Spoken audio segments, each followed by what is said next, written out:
All right, welcome everybody to another Tank Talk. Very excited to be talking about Throne of Thunder today. We got amazing guests, as always. We're rejoined by Nexxer. He was on the last one. Nexxer, how you doing? Hey everyone, thanks for having me again. It's a pleasure, and yeah, I'm doing great. All things considered. Yeah, we'll get into everything soon enough, but yeah. Uh, Ken, we have from Newman for the first time. Super excited about this. Raid lead and tank for Newman. How are you doing?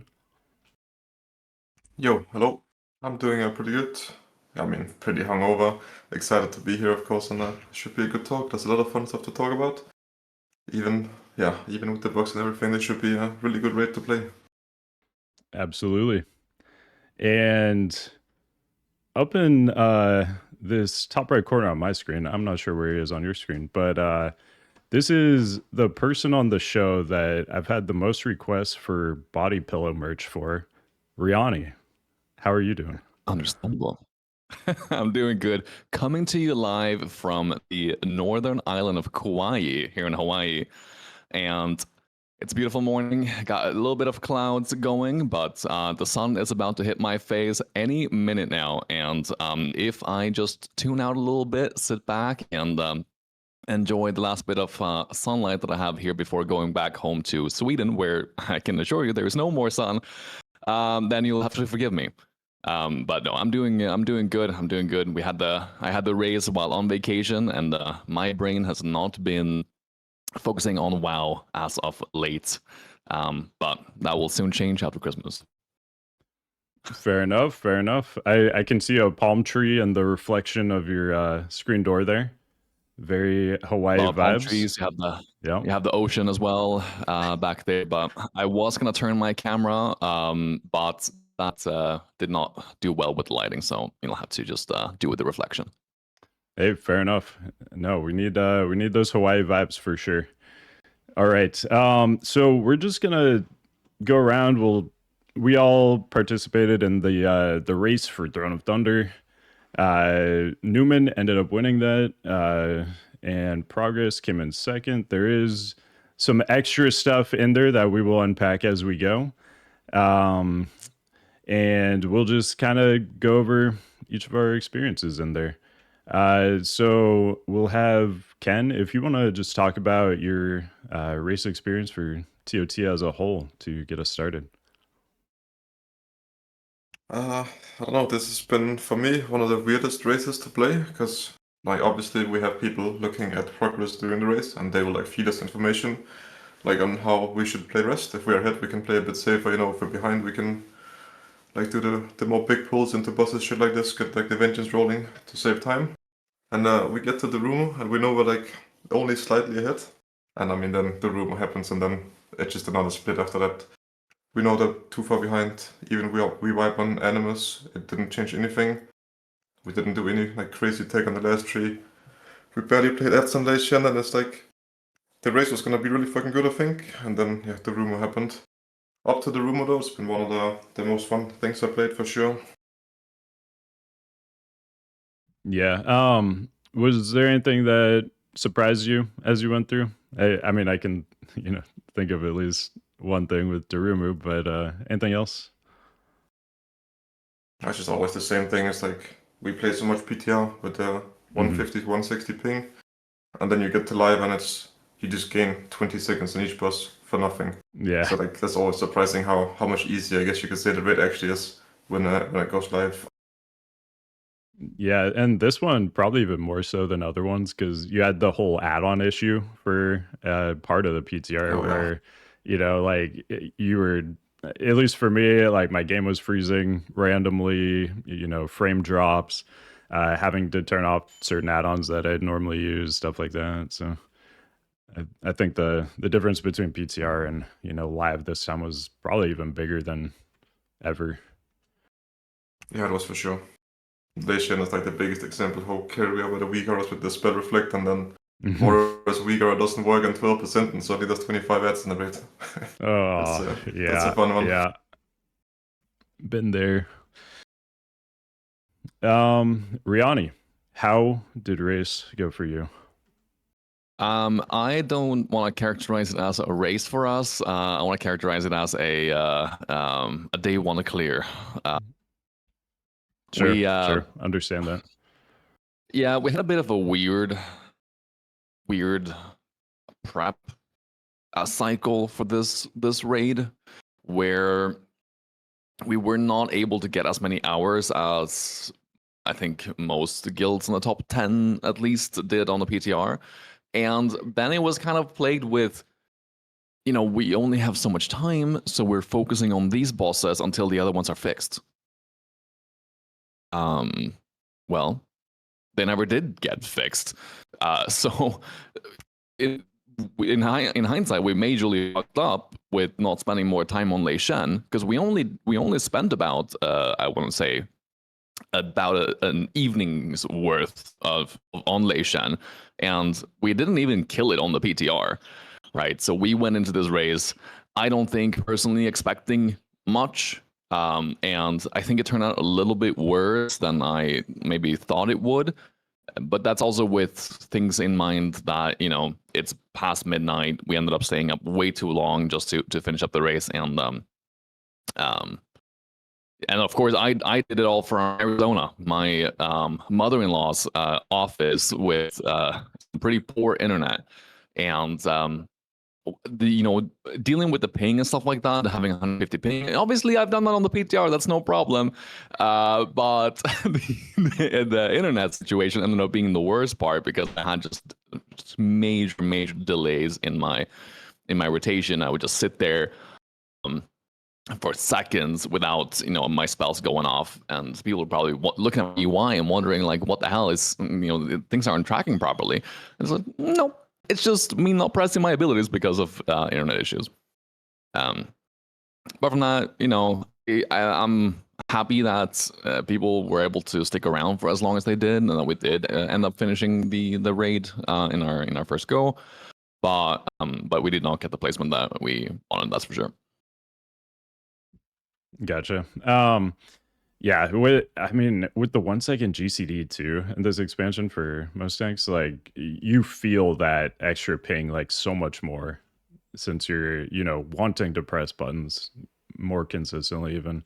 So yeah, it just kind of a perfect storm of making it even harder than it should be. Just curious, how much PTR would you say you guys did do? We did 2 evenings, or no, I guess two to 3 evenings of like 4 like normal raid nights hours, and so much of it was focused as well on with the race in mind. So we weren't like progressing the bosses necessarily in a good way, that we like focused on one boss at a time, but we were like spending a lot of time like, okay, let's go. We're wiping in Horridon because we want to make sure that we have the strat down, and that we get the speed kill, that we focus it down by the 3rd gate and everything like that. And so we probably spent too much time focusing in on that, rather than just getting sure that we had the hang of bosses, since we didn't end up having enough time to really progress the entire raid before we came out. Yeah, for sure. I'll go next. We'll save Nexxer for last, because that will kind of segue us into some other stuff coming up. But for me, with WeGo, we ended up getting World 10 US4. We were actually pretty happy with that, because we were sort of in a similar situation to Riani, where we never killed Lei Shen or Durumu on PTR. And we were pretty confident we'd get Durumu pretty fast. Also Lei Shen, we felt like we were kind of any pull away from it anyway. But Durumu, like, we didn't know what to expect, like it was bugged the entire PTR. Is it still gonna be bugged when we get there? The answer was yes, unfortunately. But yeah, I think we killed most of the bosses like twice at least, but going in with like 2 bosses unkilled, you don't really know what your placement's gonna be. And also we had trouble with Jin'rokh, dude, on PTR. I don't think we ever killed Jin'rokh in fewer than like 5 pulls because people just kept raid wiping with the I'm forgetting the name right now, but the lightning shit in the pool that kills Cool. everybody. Yeah. Yeah. Same for us, by the way. Yeah. Jin'rokh was hardest boss. All right. I'm glad I'm not the only one. Yeah, so like the amount of like for sure kills that just blow up, at the end of the fight is crazy. But yeah, so going into it, never having like killed that boss in like fewer than 5 pulls, I was like, this could be really rough. Like if we start the race off like wiping 5 times to Jin'rokh, the vibes are gonna be so bad for the next 12 bosses. It's gonna be hard to recover from. But we went in, we one shot it, and then we were actually doing pretty well. Up to Lei Shen, we had like a wipe here and there. Lei Shen, we had a very close pull on, I think it was our first or second pull. And we had somebody run in with static that was supposed to just go off to the side and suicide. And that killed like 8 people or something. So that was kind of unfortunate. It ended up, I think, like a 3% wipe or something. But yeah, after that, like we got it within a few pulls after that.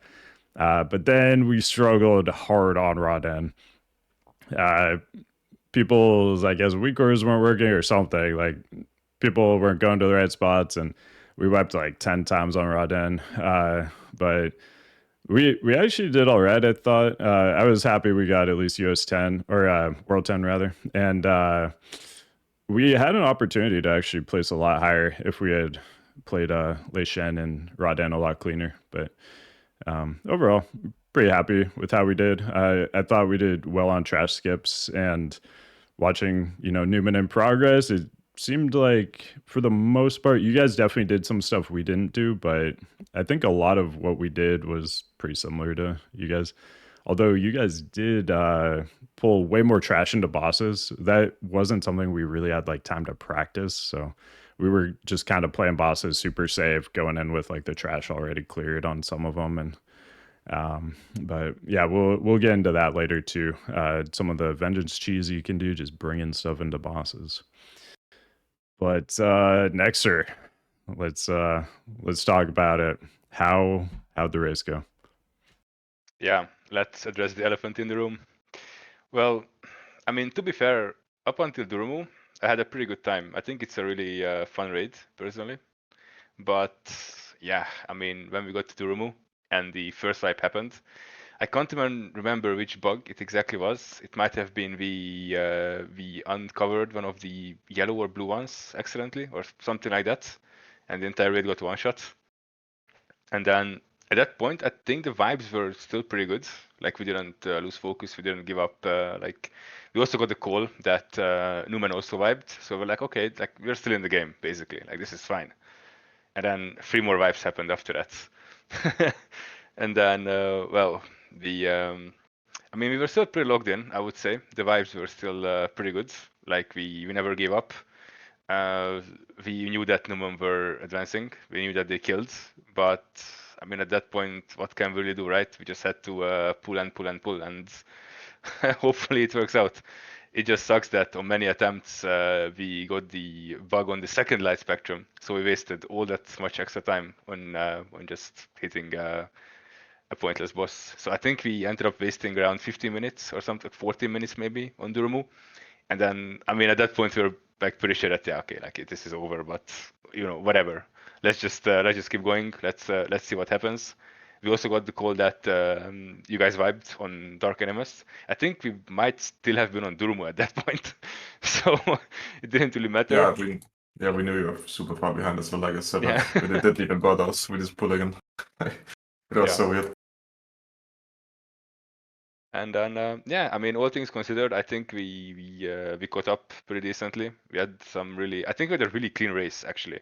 We had a pretty big incident happen on Megaera. We lost quite a lot of time from a ninja pool and having to have that person release, run back, summon him, all that stuff.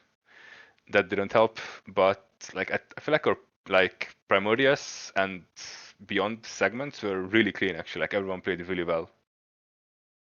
Yeah, watching so I kind of split up like watching your guys' first half, Newman and Progress, and then watching your like second half after like the Durumu stuff. And from what I recall, Newman was like a little bit ahead, like on the first half, the Durumu part. Yeah. I know Ken had said they shifted to like a more conservative strategy, like after you guys had the bugs. But you guys seem to do extremely well in that second half too. Played that really clean, like after the Durumu. It definitely would have been awesome to see you guys, both, Durumu bug free going at it there, because that would have been a tight race, I think. Yeah, for sure. For sure. Yeah, there was definitely tech progress that we didn't even know about, like, was possible. The Primordius one, especially. Like, keeping Primordius buffs into Dark Animus Trash. Oh, yeah. We never had that happen. That was, like, insane, actually. So, I mean, actually... even if we're a little bit ahead, I think no bugs and Primordius dies, then the guilds are, like, actually equal again, I think. But it's, like, we actually impossible to save tried it. an even more, like, insane... Well, we didn't really try it so much, but we had an idea of keeping those Primordius ads alive all the way till the end, essentially. But we didn't really have enough time to properly practice it, because it's pretty tight on the tanks. And yeah, but you could in theory pull Dark Animus with having all the buffs active. So you just got a rebuff on Primordius just before it dies, and then you essentially go into Dark Animus with 5 stacks of your positive buffs. But yeah, it was a bit sketchy. That So, would have been awesome to see. Are we gonna see that at some point, you think? I guess it would be from Newman if you guys are gonna speedrun at some point. Yeah, I mean, it would have to be speedrunning coming back. Like I said, I don't really know what even our plans are now. Okay. I mean, we're gonna keep playing. Obviously, we keep playing. We ride out Siege for sure. Yeah. But it's a little bit weird when, like, not to sound like too, like, full of myself or whatever, but I don't think anyone is even close now after progress stopped. So yeah, no, I don't I mean, really know if we're gonna speedrun or just already go private server soon, right? Or, like, prepare for Siege. I mean, I don't really know what our plans are. Yeah, I think that's a pretty common sentiment. Most people view it as kind of a one-horse race now, because you guys were always the two, going back and forth. And I mean, it's not the first time also like race has been significantly impacted by bugs. I remember in like Cata Phase 1, I believe it was Newman that on Magma got a bug that was like one-shot the raid or something. And you would just kill 5 people every time you spit randomly. Just was 5 people that's what it was? Yeah. Yeah. The same happened in Dragon Soul was also decided, right? Dragon Soul was the same when 2 guilds zoned in. And I think we had like 5 people that couldn't see, and Progress had more people that couldn't see because of the fog. So they wipe first boss to that shit, and that's like, again, it's just another bug. It's been 3 tiers so far that I can remember off the top of my head, where Blizzard just decides the winner, kinda. Yeah, kinda spread too thin now, I think. All right, so off that, we'll kind of segue into just, I mean, we're already kind of doing it, but just general like bug discussion. So the big like notable thing here was that you had Durumu, like a middle boss in TOT, just bugged from day one. Some bugs got fixed, like I think the first iteration he was like casting certain mechanics on the ceiling, stuff like that.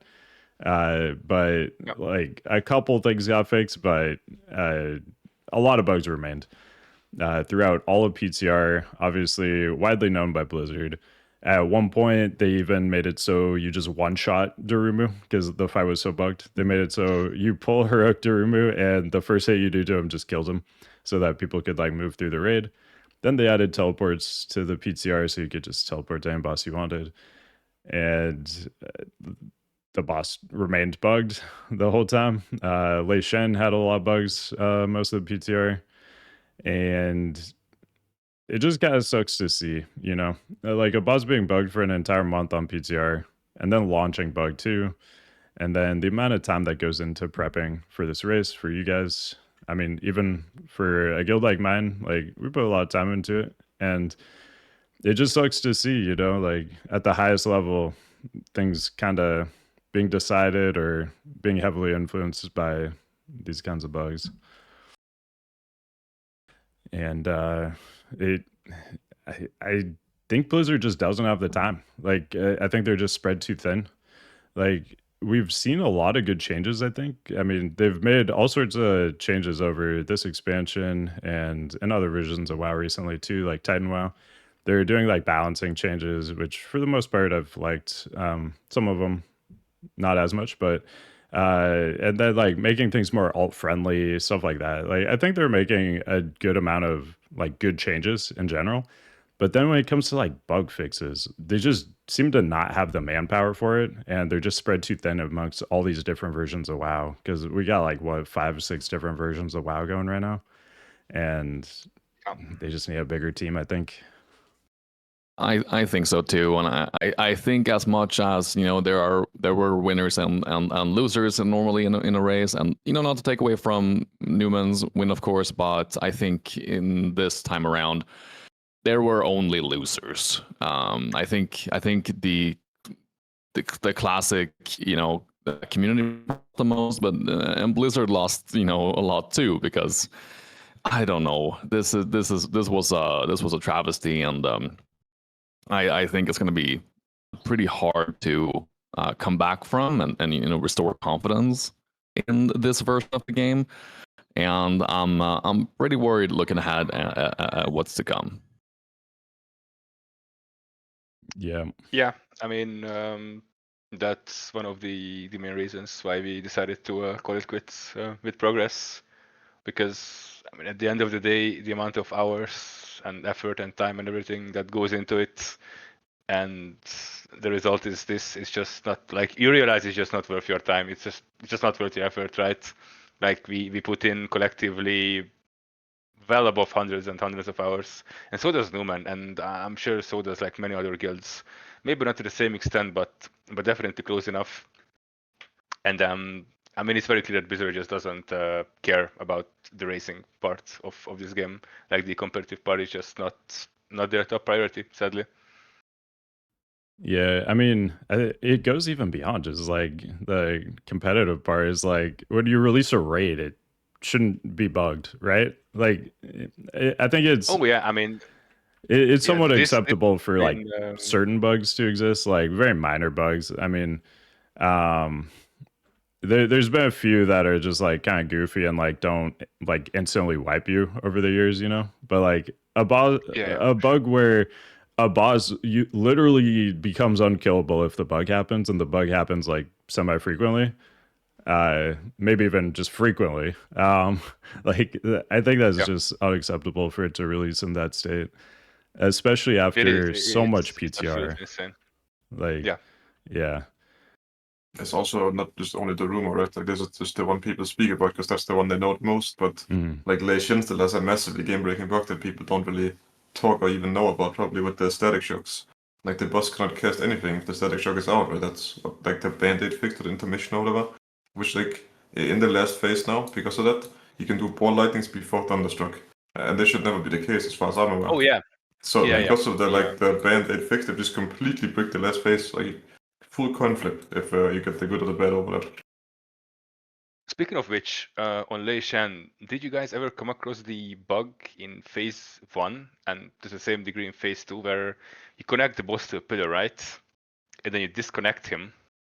The boss won't connect to the pillar again. Yeah. This was but a he also doesn't do his AoE thing. Like he doesn't do anything. Like the boss just stands still and goes into transition. We pretty quickly figured out how to just replicate it. Like we could do it every time if we wanted to, but it was like this isn't really what we want to like practice, because this could get changed for live. But I as far as I know, I think that still works. I haven't actually tried it on live. Okay, yeah. Like you can literally just sit at one pillar the entire time, take no extra raid damage, not deal with mechanics. It's kind of insane. But also the knockback when he phases through transitions, right? I don't think that's supposed to happen. It's supposed to knock from the middle. So knock you out of the middle, right? The chair he's standing on. But he just does it out, so it's hilarious. It's a small bug, right? Like you can play around it.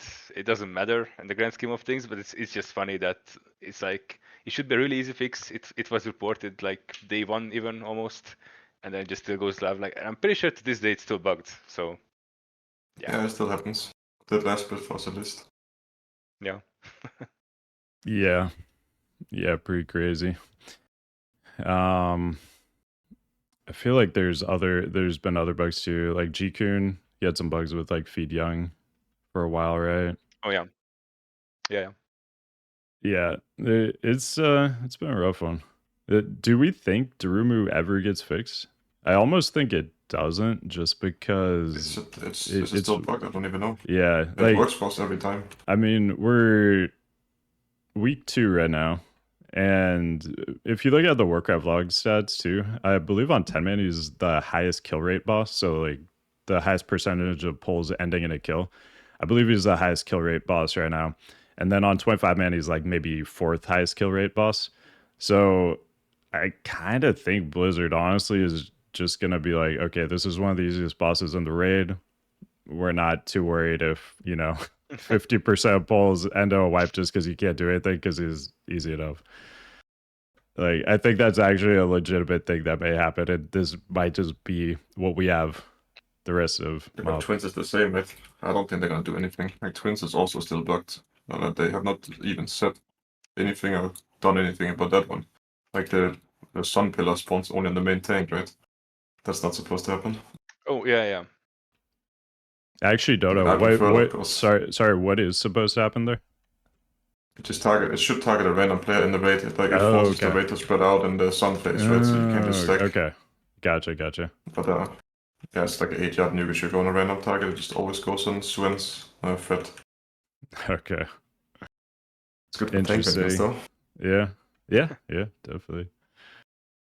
Don't have engines. Oh, he's back. Let's see. I don't think the camera's working, but that's all right. We'll make it work.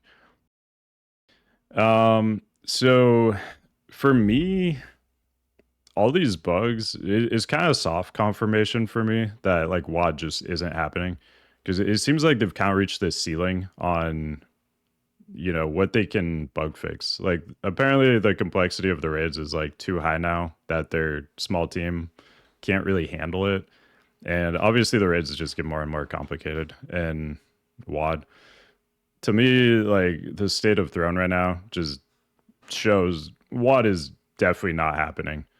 And if it did happen, I can't imagine it not being a buggy mess, and I can't really see a reason to play it when a lot of the things people tout about it are how good the raids are. But if the raids are all going to be buggy, then why play? I have serious doubts about getting Siege of Orgrimmar right. I mean, if you look at Paragons of Galaxy, there's like 50 different abilities on that boss. So yeah. Yeah, we have the same doubts. Yeah. I mean, you got even more bosses too, right? So like even just from like a numbers standpoint of how many bosses? 15, 16, I think, in Siege? Something like that. I think it's 16 maybe. Might be wrong though. But around that ballpark, yeah. Yeah. So it's tough to imagine it wouldn't be in worse shape than Throne is right now. There's a lot of bosses just way more complex, right? There's a lot more shit going on in a Siege. It's like it should be harder than Throne by quite a bit. And yeah, I mean, if something doesn't work, it's even worse than in Throne. Like if you can't play mechanic, you just end up killing a whole raid, right? Like Siegecraft as well is gonna be like the weapons on the Siegecraft are conveyor belt. Probably not even gonna be spawning correct. And then what do we do now? It's like, yeah, I mean, it's gonna be interesting. Yeah, for sure. Yeah, definitely interested to see. Oh, you're back? He's back.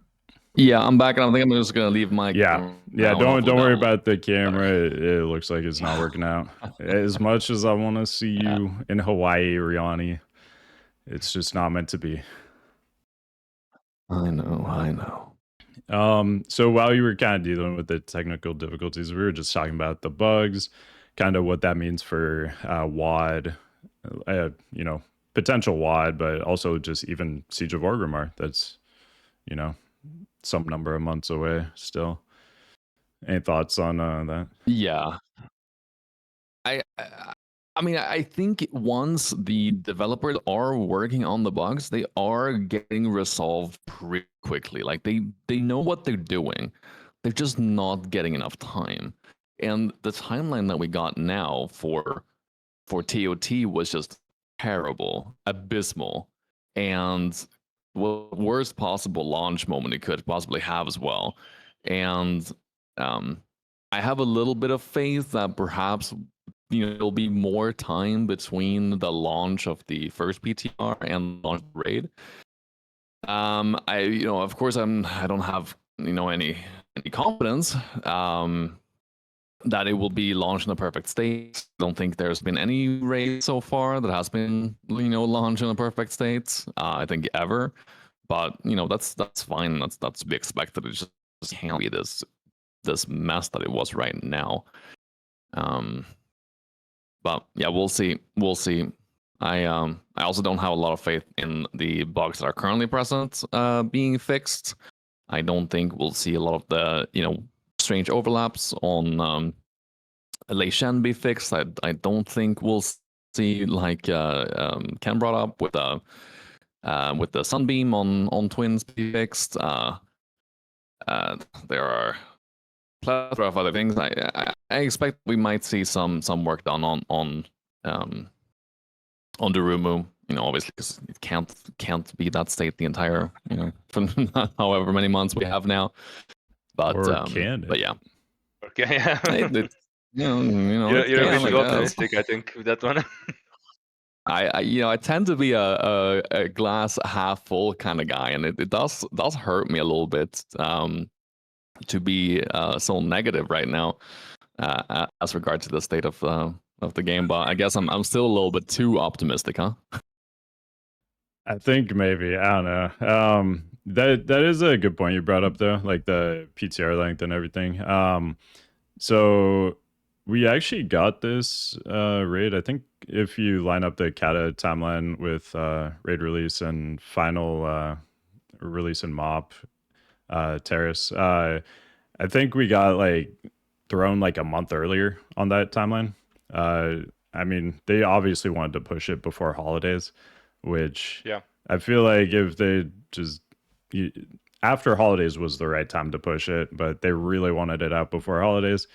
So we probably would have ended up with a much better throne, I would think, if they just waited that extra month, took their time, actually fixed the bugs and everything. But then they're trying to schedule everything, around everything else. They got retail stuff coming out soon. They got TBC anniversary. They're working on Titan WoW also. So they're just juggling, so many things right now, and mop unfortunately seems to be lower priority. Yeah. I mean, I was fully expecting Throne to come out in January. I was fully convinced up until the very end when they announced they released it. I was like, there's no way this can come out in December. Like, no shot. Yeah. This was, I don't have the exact number, but I believe it was either the quickest time between two raids releasing or like about tied with two raids releasing throughout all of Classic. And we're talking about, I mean, phase 1 was what, 15 bosses, something like that. And then this one's 13. Obviously increased complexity of the raids and everything. And I mean, the timeline just didn't really make sense. But at the same time, I also had like players in my chat every day like, oh my God, I can't believe Throw of Thunder isn't out yet. And I'm like, have you been here all of Classic? Like, because normally we got way longer than this. And I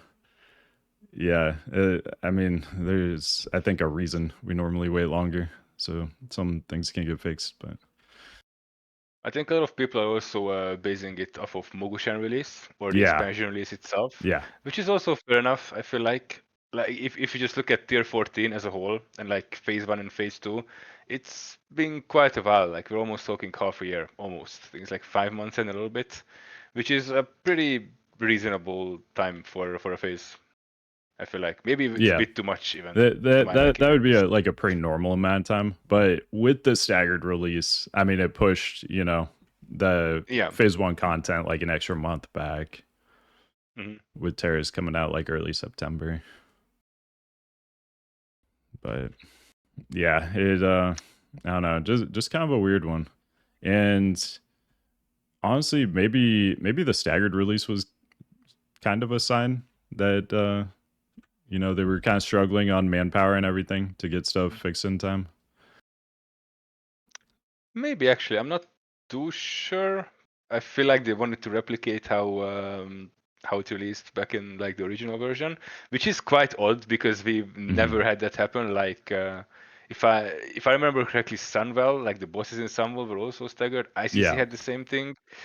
Obviously, they were never going to do that in like modern times. Like that would make no sense. But then why stagger the raids now? It's just such a weird choice. I feel like it's like, and from a racing standpoint, I feel like it also made the races like way easier. Like all this content is super trivialized with all the extra gear we had. I mean, we're talking like 20 item levels across the entire raid. Like it's massive. It's insane. Yeah, it also made splits way more valuable too, sure. which was kind of annoying early on. Like how much like you were incentivized to do like extra MSV splits to get more gear for we were heart doing. and everything. I think we were doing the most amount of splits across our competition. Like we were doing like 7 or 8 splits or something like that. Maybe not 8, but like we were doing a lot. Like a lot. So yeah, I think that it's been exhausting. negatively. I think really the delay release schedule or the you know the staggered release schedule might have had some pretty like major effects because I think it contributed way more to player burnout than I think people realize, and it feels like the spark that was once there for Miss Pandaria has fizzled out a little bit, and I do think you know the burnout from Phase 1 is a major contributor for that. Yeah, I was definitely in that camp myself because I was playing MOP pretty hard throughout all beta. I mean, that started, I think, May. I got into beta. And I was playing super hard through all that stuff. We had various raid tests like throughout that. And then launch leveled like 5 characters, was doing splits on 3 or 4 characters, and then doing a little extra 10-man raid I do on another one. And dude, it burnt me out so hard. By the time like Terrace came out, I was like so over MOP already, which has never happened for me in an expansion before. But yeah, I just went too hard, I think, for too long. But I'm excited again now. Like Throne of Thunder, despite the bugs, I'm having a lot of fun. I think it's a great raid. And you know, just played fewer characters, not having to do splits on everything is definitely helping out. I mean, Mr. Pandaria is definitely only getting better after this. When you look at like if you discount the bugs, and I'm like don't count with those, but like in terms of like raid quality and boss quality, I feel like tier 14 is by far the worst raids in Mr. Pandaria. Yeah. And then Throne and Siege just like infinitely better. Yeah. For sure. I actually liked MSV, but then you stopped doing it pretty quickly. You're right, actually. Yeah, it's just kind of pointless. Yeah, that was the Besides, problem. Like very like specific items. Yeah, like of the 3, it's for sure my favorite raid out of like Heart of Fear, Terrace, and MSV. But then you're stuck just doing Heart of Fear and Terrace, you know, pretty quickly for the rest of the phase. And dude, I don't like those raids. I think they're 2 of my least favorite of all of Classic for sure. So going from that to Throne of Thunder is definitely kind of reignited things for me. Refreshing. Yeah. We also had like a really. I just want Warcraft logs to figure out you know the rules because man it's such a shit show. It's insane. It's like for Warcraft logs too. Pass, bro. Oh my god, yeah, the Tortos crystals counting right now. But I mean, they're gonna crazy. they're gonna make rules and they're gonna recrawl it, and then like all those rankings with crystals are gonna become like gray parses. But it is just kind of weird, like when you're in this limbo part where like you don't know what's actually gonna count in the future, and it's for anybody who's into like the log stuff, it's very weird to have like basically no direction on what's gonna happen like 2 weeks in. I just can already sense the dread of my guildmates as I inevitably unmute myself, a little before a pull, and I say, "All right, guys, hear me out. What if we keep the ads before Primordius alive until Lei Shen?" Yeah. Healers, you can figure out a mouse situation, when by the way, guys, how about before Tortos, we kill all the big bats, then we die, rest again, and leave all the bats on me so I can get vengeance and parts on pull instead of waiting for the first wave of bats.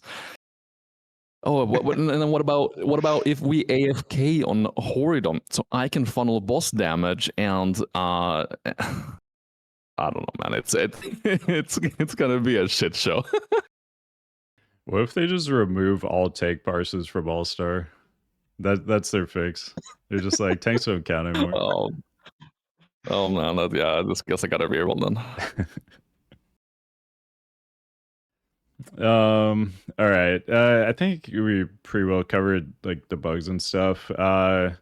Just wanted really quick. So obviously we talked about like Progress has quit raiding in MOP, and they've since day one been the top guild overall, I would say. I think they have the most rank 1 finishes, most top 3 finishes. So obviously going to be a very big void there. They've had really good competition over the years with like Newman and Noda, Noobs, like those kinds of guilds. And it definitely sucks to, lose them, because it's always been very fun to watch like the Progress versus Newman, Progress versus Newman and Noda, all that stuff. Nexxer, what is your favorite memory from Progress that you've been a part of?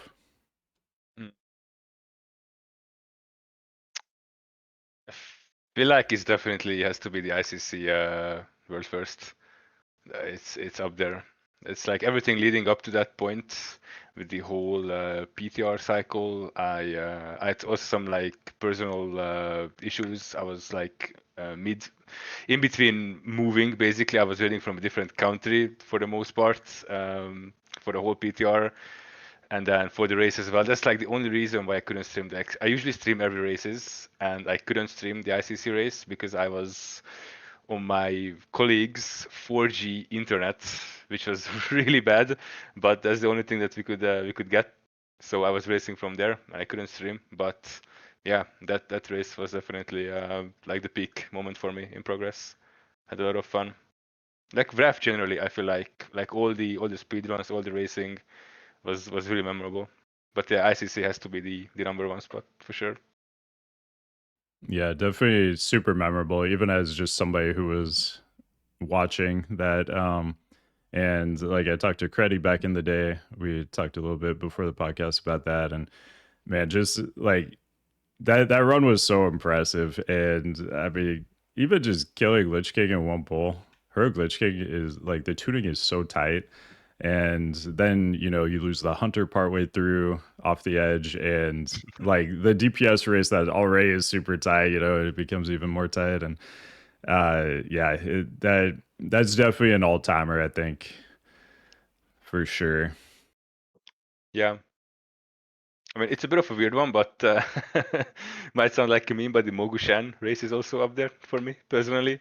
It's just like the vibes were so good. The moment like Mogushan opens and we all get on the DC screen and we find out the entire roster is banned.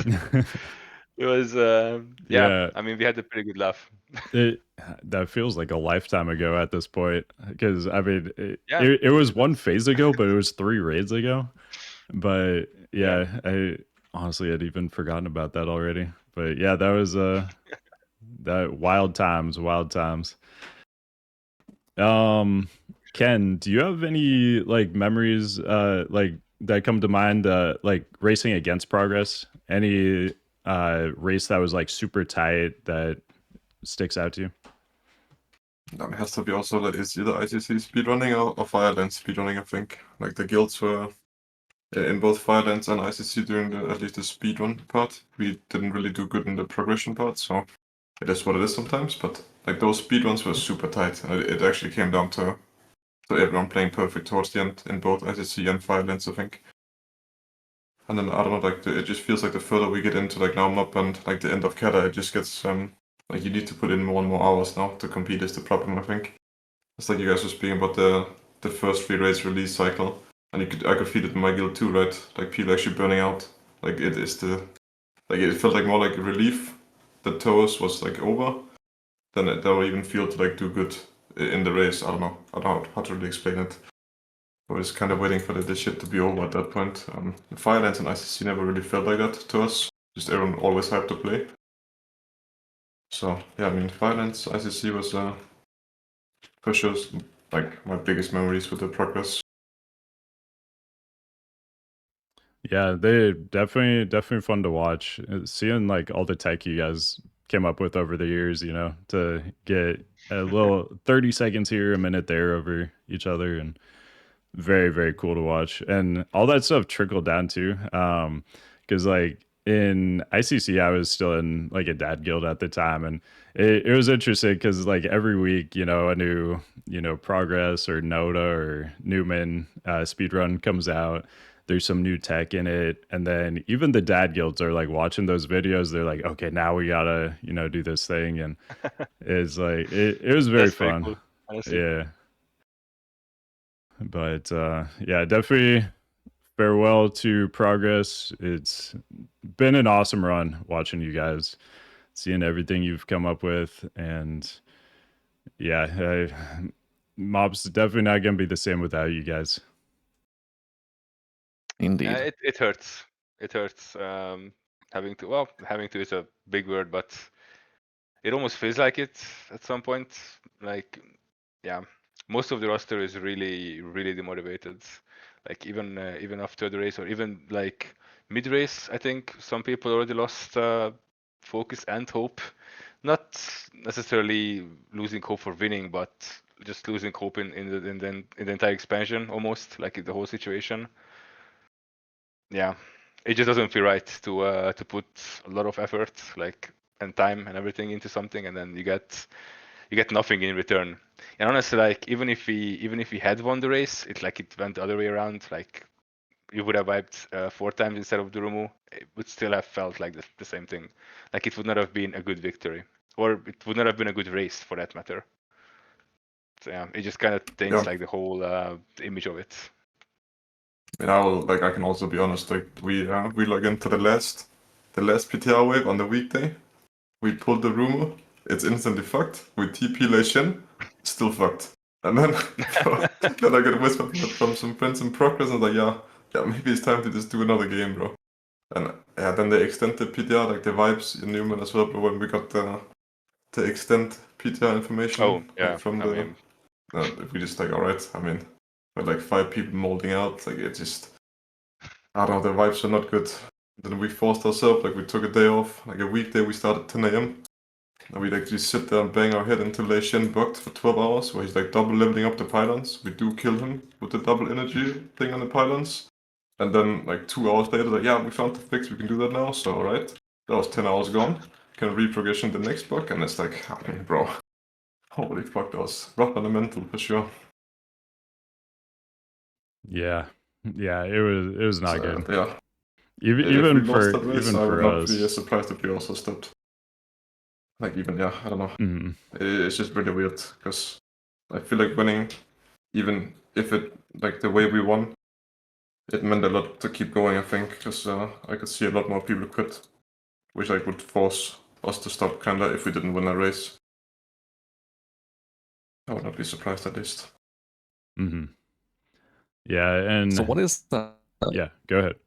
was going to ask what is next for Progress, because I do know a lot of people are still participating in Progress in other versions of the game. Like you have Classic Anniversary, and a lot of people being over on the Chinese servers as well, playing Titan. Titan Reforged. Are you joining joining that wave? Oh no, I don't. Not yet, at least. Anyway, I don't think I am. But yeah, so like some people are going to be going into the TBC anniversary, which is kind of exciting, maybe. And then there is like a collaboration, I think, between Progress, Nota, and maybe some parts of Numen as well on the Chinese servers. It's a guild called Fest, if I remember correctly. And yeah, we have some players going there as well. Then some guys are applying to Numen, and I think some people are just completely quitting MOP. Some people are raiding with friends. Like yeah, that's pretty much it. It's pretty spread at the moment, I would say. It's a bit of it's like, I guess, the drawback of having so many versions of the game, because the community is just spread across like 10 different games at the moment, which is just, yeah. I mean, it's nice that you can play whatever version you enjoy. If you're into TBC, you can play that. You can play Wrath, MOP, Retail, Classic Era, you name it, we have it. But yeah, it also sucks a little bit. Yeah, absolutely. All right. If you guys don't have anything more you want to say on like bugs and future of Classic Progressive, anything like that, we can hop into the deep dive. I think it's time. Sounds good. All right, let's do it. And For me.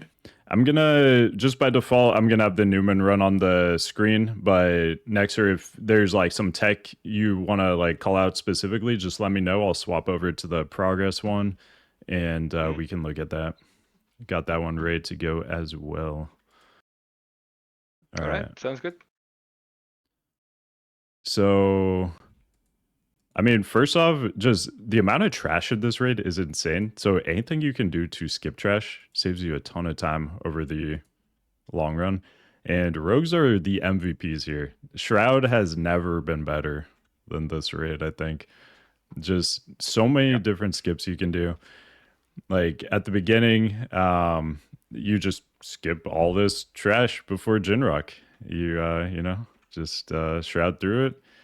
And I did find it interesting that Numen went around the side here, because every time we've had people try to go around that right side instead of on the left there, they just like get stuck and they end up like pulling that trash. But you guys had it down. You got the tag. Yeah, we usually did the mount thing where you just go on the mount on the other side of the rock, and we would pull every time on that. We would pull. Then we just started doing no mount on the rock because I mean that for some reason this worked better for us. It is definitely slower though. The amount one you probably save 10 seconds, but it was inconsistent for us. We also tried some other like yak skips with a Honda yakking every trash map to the corner and then feigning it, but we just pulls combat randomly and stuff like this. So okay, we just ended up with the shroud. Yeah, on top of Shroud, definitely MVP, but also Yak and the Lizard. Oh my god, just the amount of times you can use it in this raid and save a lot of time is crazy. So definitely a thing people should pick up. And we'll talk about that again too after this boss. Some really good skips after this. Oh yeah, for sure. So for Jin'rokh, is there anything, any like tips or tricks you guys have here? I feel like the boss can delay the raid damage is like the only thing. Like we taunted for vengeance instead of waiting for the tank debuff, because sometimes you could just delay it and you're sitting no vengeance in the puddle. Yeah. Obviously tracking a vengeance is like the most important. Maximizing the amount of attack power you get between the tanks everywhere, right? So always super important. Yeah, I think one small optimization on pull that I know a lot of our melees were complaining about when we first started pulling it was when he's doing his toss, he turns around towards the pillar that he's going to be throwing it at. And what we ended up doing is we turned the boss before the toss, so that the melees wouldn't have to worry about attacking the boss from the front. So on pull, we kind of just did a slow little turn, so melees could go on the boss, and then turn with the boss, and then once the throw came in, they didn't have to worry about the repositioning for being behind. But a super small optimization. That's a good point. Yeah. I think as well, obviously, being in the puddle is, as a tank, you should be in the puddle. Don't be baited by the old 12-year-old VODs of tank being outside of the puddle and everyone else being inside of it. You do the damage, you should be in the puddle too. It does contribute a little bit to the incoming damage, but it's only really for the slam that does the application, right? It's really, really not a big deal, especially when the comparison is 40% increased damage. And then I think as well, don't feel like you have to run out of the pool too early when you're stacking up for the or however you're dealing with intermission. But you do gain the damage buff in the pool for quite a considerable amount of time before it becomes electrified, like you can see on the screen. Yeah, you can see Midori doing that here, really milking that.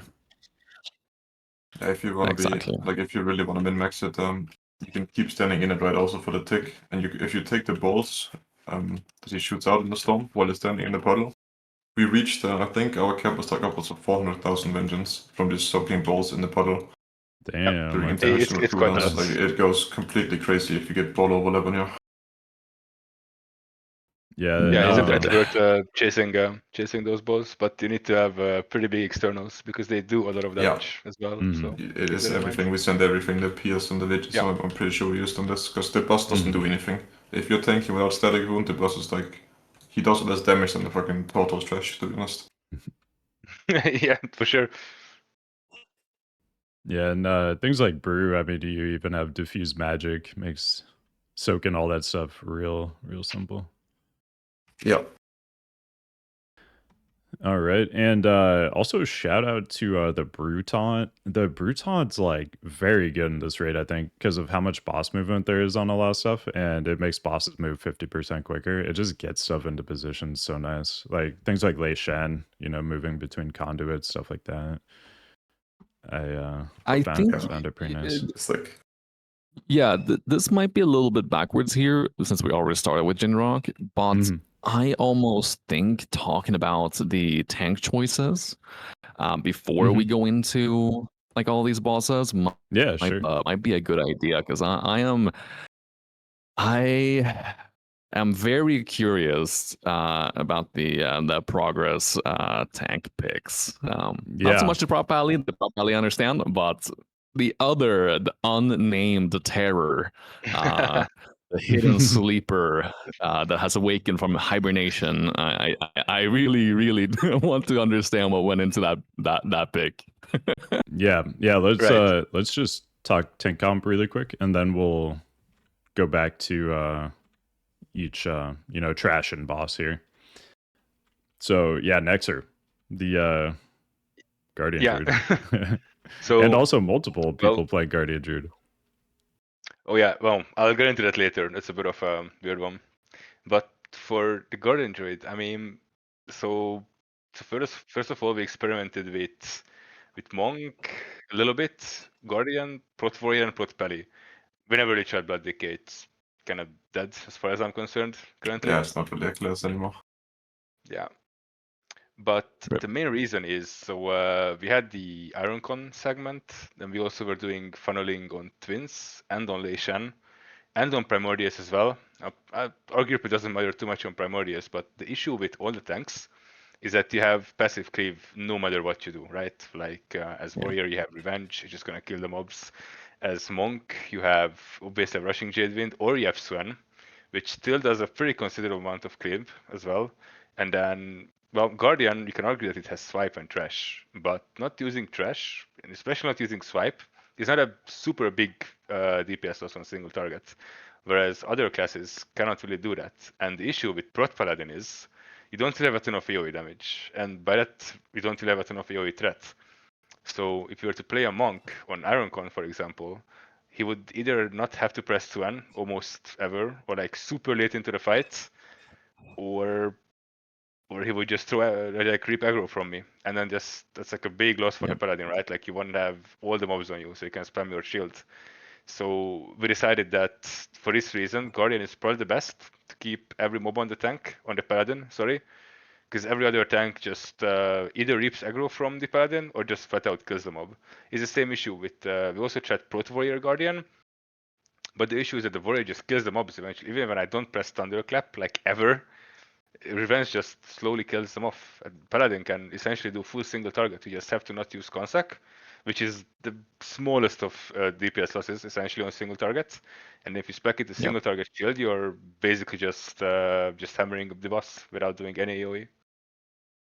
And I'd say that the biggest drawback of Prot Pally, the biggest drawback of Prot Pally was the AoE threat. But I mean, I think that's the biggest reason why it worked out, is that it doesn't actually kill. It doesn't do anything to the mobs, so you can just have it on you permanently without it being killed. And yeah, I definitely do identify with the whole brew thing. I had to tell my brew to literally not press Rushing Jadewin for a lot of the raid. That does not feel good for the brew. That's for sure. Yeah. So basically, the comp is totally built around just prop value gets crazy amounts of vengeance, and you keep things alive to keep that vengeance on the prop value. Watching your POV too, I think you pretty much always had like 500 to 700k vengeance. Like you were pumping, and I was talking about on stream too, like your damage meter. It's like very wide, and we were kind of laughing about like you made it wide intentionally just so you can see like how big that gap is between you and number 2. But it seems to, like, if you min-max the vengeance and pulling trash into bosses, prop value is just kind of next level for sure. I am pretty certain that Cyrene was tuning into your guys's raids and realized that Grand Crusader in its first iteration was going to be a little bit broken for this raid, which is why they made a change. I mean, I see no other reason why they made that change otherwise. I also had the same. That change is pretty funny. Like we were joking about this too as well. Like this change is like targeting us. Like it's Blizzard is against us. Yeah. It's a conspiracy. Yeah, I mean, I obviously, I've been playing Prot Pally now for a long time, despite being an absolute DK shill, but you can't justify it anymore, right? And so I went in with Pally on the first PTR, and I had a pretty good idea about the type of vengeance, chasing, and ads that you could bring into the boss and keep up and stuff like that to really, really funnel damage, because Prot Pally is such a good damage funneler, right? Especially with the phase 1, phase 2 tuning. And immediately it was just like, okay, if this version of Prot Pally goes live, then that's gonna be, they're gonna gap the other ones absolutely when it comes to damage, when it comes to funneling all that. And I still think they do gap, but definitely less so than what would have been the case if they didn't change Grand Crusader. Oh yeah, for sure.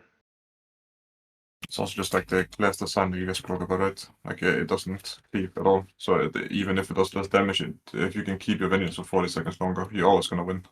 It's just like design flaw on the other tanks, I guess. Like DK can just not live, but they could kind of do the same, I guess.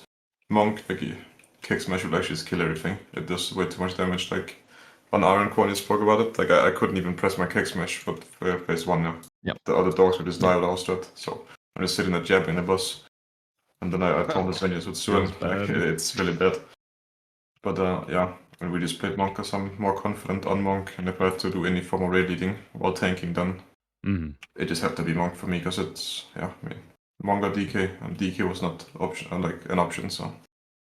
What was the raid guard from the Monk a factor for you at all, or was it purely just comfortability? We ran Druid as well. Like I can't play the Druid. I can play any tank on race, but the healers, like we did one or two full clears on Feral, and we just have random deaths, and we couldn't really figure out why or what changed. And we just like, yeah, I mean maybe we just go back to raid guard, because I don't know, it does a lot right on all this cleave shit as well. Like especially on Trash, you can guard like most of the raid going into a boss and stuff like that.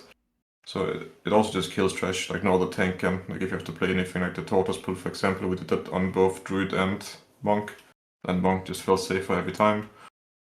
Like with the guards and everything as well on the raid. Yeah, I don't know. Monk just felt better for us.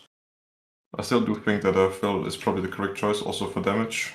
It just does more damage. Like Monk doesn't really do any single target really compared to the other tanks, even with the Blackout kick buff. It's just not enough damage into one target. Yeah, sadly. Yeah. So let's see, for tank comp, Progress ran the Guardian and the Prop I. We ran Prot Warrior Brew. We didn't do nearly as much Vengeance cheesing as you guys did. If we had had more time to like practice and everything, I'm sure we would have arrived at something similar. But I felt really good on the Prot Warrior. That's why I started testing on, and you know, it brings incredible survivability, good damage, you know, skull banner, demo banner, all that stuff. So I felt really good on the Prot Warrior, and we had the Brew as well. We found the raid guards helped us a ton, and then things like Raw Den. I mean, Raw Den when Brew's tanking is just completely free. Like they don't even have to pay attention to anything. They can just hang out, put huge guards on the raid, and it's kind of sick. They don't have to time any active mitigation, which, you know, it is not the biggest deal in the world, but for something like Prop I, when you have, you know, a 3-second one, It's quite annoying. Yeah, well, I know there was a thing on Rodden, but yeah, it for Brower, it was, you know, somewhat chill, but the healers didn't really like it because I was getting hit, and the Brew was just like parry, dodge, miss, everything. Yeah, and then Newman ran the Brew and the Prop I, and then Riani, I think you guys also ran Brew and Prop I, right? That's right. That's okay. Right. Yeah, but I mean, that's pretty awesome, because if you look at the whole top 10, everybody is running like kind of different comps, and you see a lot of representation for all the different tanks, which is very cool because, you know, historically in Classic, it's very set in stone, like what you're running. With the Blood DK buffs, have any of you guys tried Blood DK since they buffed it? It gave the like I did Vengeance 2 scale. clears on it. You did 2 clears, like you said? 2 clears, yeah, on Blood DK. And, how did you find it with the buffs? I think I'd take my 2% damage reduction back at least. Let's put it like this. Because when I told Raden, I got hit for like what, 810k I think by Raden. I don't really know what the Dutch is gonna do there, bro. He just hit me and proc my Purgatory, and then I mean, then I was kind of over, bro.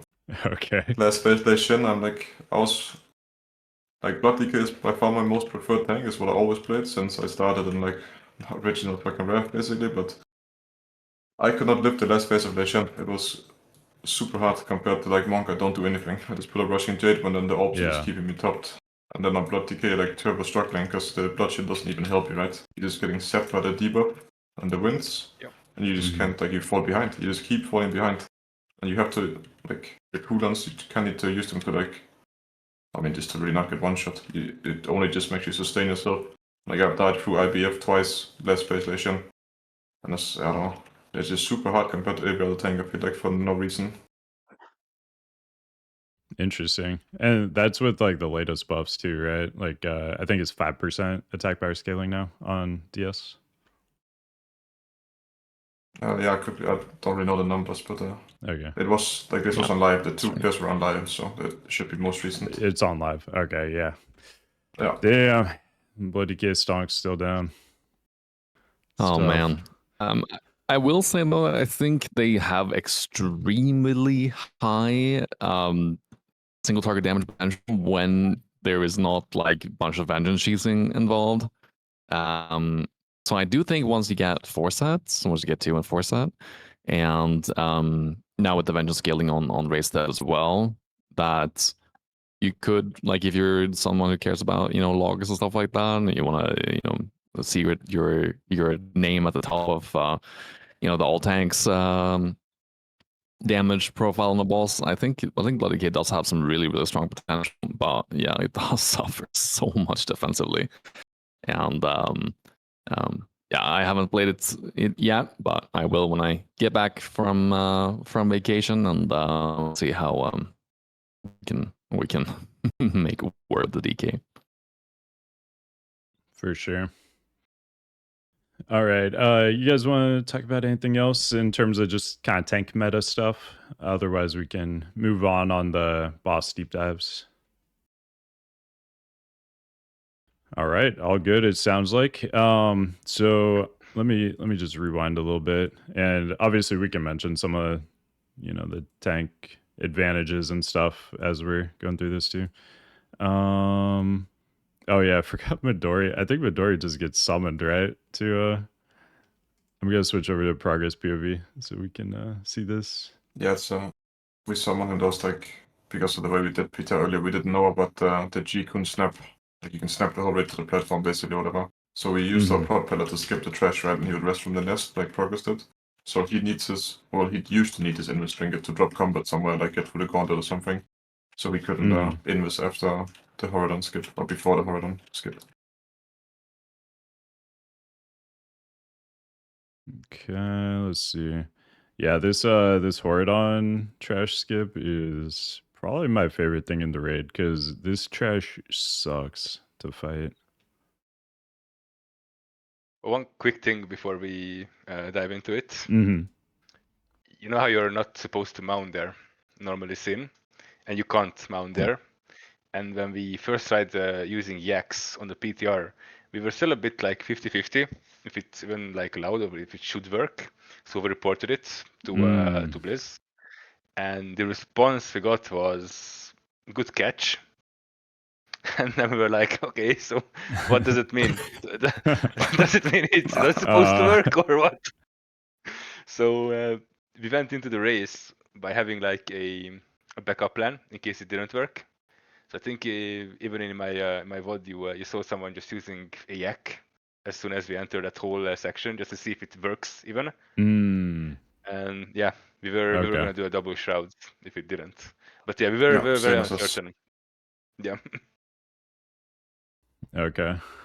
Did you guys farm up the suicide dagger on like most people, or just dying naturally? I tried. Yeah. I wouldn't say most people. We had a few people with it, but it wasn't like a strict requirement or anything. I think I'd killed the boss like once or twice, or the rare, sorry, and I got lucky. And it's a pretty good use there as well because I had to do a relog because my TBC boots macro bugged out and I couldn't equip my normal boots. Yeah. So I did the first boss with the TBC boots equipped. Nice. I did see that, but still number one, right? Even with the TBC boots. Yeah, I think so. Well, Vengeance is pretty good. What can I say? Pretty good, yeah. I'll just leave it on the progress POV for Horridon for now. Any tech you guys like? Obviously, a lot of people position this a little bit differently. What did you like about your positioning, Nexxer? So I think we agreed that the double swipe or the I think it's called double swipe always goes into this direction, and then whoever ends up getting the charge should position this way, because right now you have like two sides of the boss. So if one of them gets like too crowded with like sand traps or the frozen orbs on the third gate, or the poison pools on the second gate, you can always just navigate the raid to the entire to the different side, and then it's still pretty clean. And then I think this involves like the least amount of movement if it's positioned this way, because if you do like a 90-degree turn on the boss, like half of the raid is really gonna be squeezed in between the boss and the wall. So it just gets a little bit riskier, I think, in case some like abilities do end up being there. This way you just have a lot more like freedom, basically. You have a lot more space to work with. Mm-hmm. Yeah, definitely. So Newman tanked at like similar position, except they did do like the, it being parallel to the wall, basically. I like both of your guys' positioning way more than what we were doing, because we were doing kind of the old strat of like you bring him like next to the door and the tank's like basically on a side of the gate with his head. I like this way more, 'cause you just have way more room to work with here. And yeah, I think we're definitely gonna move to something similar to this for sure, because it does get a little claustrophobic with the sand traps and everything. Having a bit more in the middle also makes it way easier to just cleave immediately from the big heads when they spawn in his hitbox. Yeah. Like if you tank him on one side, it's always gonna be one hit, just to walk in and shit. The Dinomancer can spawn outside. If he's centered, then it just feels better for the cleave. Of course, you do want to limit the cleave a little bit, like we saw there in Nexxer's POV, because the skirmishers are, they don't do anything except give Grand Crusader procs and Vengeance for the tank. And yeah, those are really nice to leave up if you have people in your raid who can control themselves, which is rare. But it is very nice. It's very nice to have them up. Yeah, that's a good point. I was gonna bring it up on the first, and I believe it's on the fourth door. I mean, we didn't end up getting it, but some guilds might. The skirmishers, and I can't remember the names of the mobs on the fourth door. It might be the bears. They don't really do anything besides just auto attacking the tank. So it's always good to just leave them up on the active tank for either Grand Crusader procs or just purely for vengeance, even if you're not a paladin.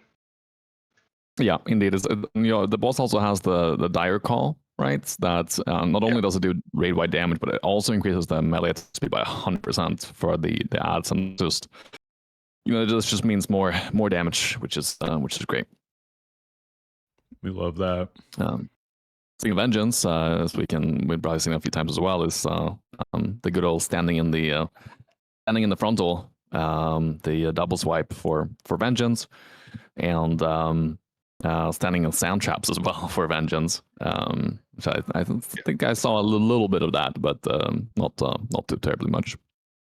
Yeah, I only tanked it with my own CDs. I could have asked for a PS or something to keep it going a little bit further, but I was a little bit unsure about our kill speed, and I didn't want to end up in a situation where later down the line when I'm tanking all the warlords, I end up not having PS, and then I'm gonna die there, and then it's just a whole it's just messy. So I decided to play it a bit safer. Can I ask about the sand traps as well? Because we had to stop DPS even on PTR. We had to like slow down on the third door, so we just kind of didn't do it. Yeah, I see. Can I ask about the stacks, by the way? I saw you recently bubbled, but you went up to 17, I think. Is that just more vengeance type of thing, or? Yeah, pretty much. Like at that point, you can pretty comfortably tank the double swipe and the heat after that. But the reason why I bubble here is because I want to make sure that I do go into this phase with some stacks. So we're about to start the burn phase here, essentially. But I also want to reset my stacks because I'm about to be tanking all the warlords and the boss. And that can get a little bit spicy. I can get one-tapped very easily, even through DP and Shield of Righteous and all that things up. So it's like a fine line between having some stacks going into this, so you get like reasonable amount of vengeance from the swipes, but also just not getting one-tapped helps a lot. But it's a pretty arbitrary number when I end up bubbling. It's just basically a little bit before the first warlord spawns. That's a bad swipe actually. Gotcha. And then I think we all did the same thing where on third door, like as it was finishing, we pushed and just kind of skipped the fourth door. This is, we felt honestly it was just safer. Like obviously it saves time too, but just not having to even do a fourth door just feels safer. So I think it's a good strat even for guilds that might be learning the fight. It just kind of depends on your damage. Like if you have the damage to like do this, I think it's a really good thing to do. And then for sure. yeah, you Absolutely. pick up Jalak too. Or let's see. Yeah, okay. So you have Jalak, you have Horridon, you got like everything here. I like how far away you guys are too. Like I feel like our guild gets way too far toward the fourth door. And it's just kind of annoying because at least the way we were doing it, we had like brew on Horridon, and then as the Prot warrior, I was just like running around picking up all the stuff that was spawning from the fourth door. You guys actually pushed that way quicker than we did. So I'm actually running around just like picking stuff up for quite a while. But Banner's really nice there because you can just throw it out the door and it just, taunts things to you. And other things can just pick up. But yeah, I really like what you guys did there, where you played like way more like just far away from the fourth door. Cause we do go a lot more middle. We initially had some issues with the frozen orbs from the warlords killing melees. So we figured that it's just better to aggressively start kiting the boss, especially with the amount of DPS that we'll have on live. And just the goal was to kind of just be as close to the exit as possible by the time the boss dies. So we save some like seconds there, basically. For sure. And yeah, you guys don't even kill these frozen warlords, huh? You just keep them on. Yeah, you we just save them up on the tanks. Yeah. Yeah, that's another thing we should probably do too, because we like really make sure to like focus them down so the frozen orbs aren't a thing anymore. I think that might be a good idea for some guilds, but yeah, if you have good movement, for sure. It's a lot safer to kill the warlords. Like they are pretty scary on the tank. Even if you discount the frozen orb damage and just melee having a really rough time, they do hurt a lot on the tanks. Yeah. And the mortal cycle is kind of scary sometimes. For sure. What we ended up doing, we put them on the off tank actually. Like we just put the frozen. You can control what orbs spawn as well, right? So even for like a little bit slower guild, you can just put the orbs away. Like we did that with put them on me, on the monk. I just put the orbs on one side, and then it would be the other side, which is kind of the same result. You also have more cooldowns you often can use. I really only cooldowned through the warlords after the direct rolls, but yeah, it's definitely a scary strategy. The tank can just get gobbled if you get triple mortal strike on a direct roll or something. It's kind of rough. Yeah. What we ended up doing with the frozen orbs was that the frozen orbs actually split damage with however many people they hit. So we just had the whole raid stacked at one point and just eating the orb. Zero movement at all in that phase, and then everyone moves at once. What was the safest strat by far. Yeah, what does the damage look like per person in that situation? Oh, basically nothing. It's down to like 10, 20k, something like that. Yeah. Okay. Yeah. That's pretty interesting too. We definitely did not try that. It's worth to note that the orbs seem to be damaging like pets, totems, things like that. So something to keep in mind.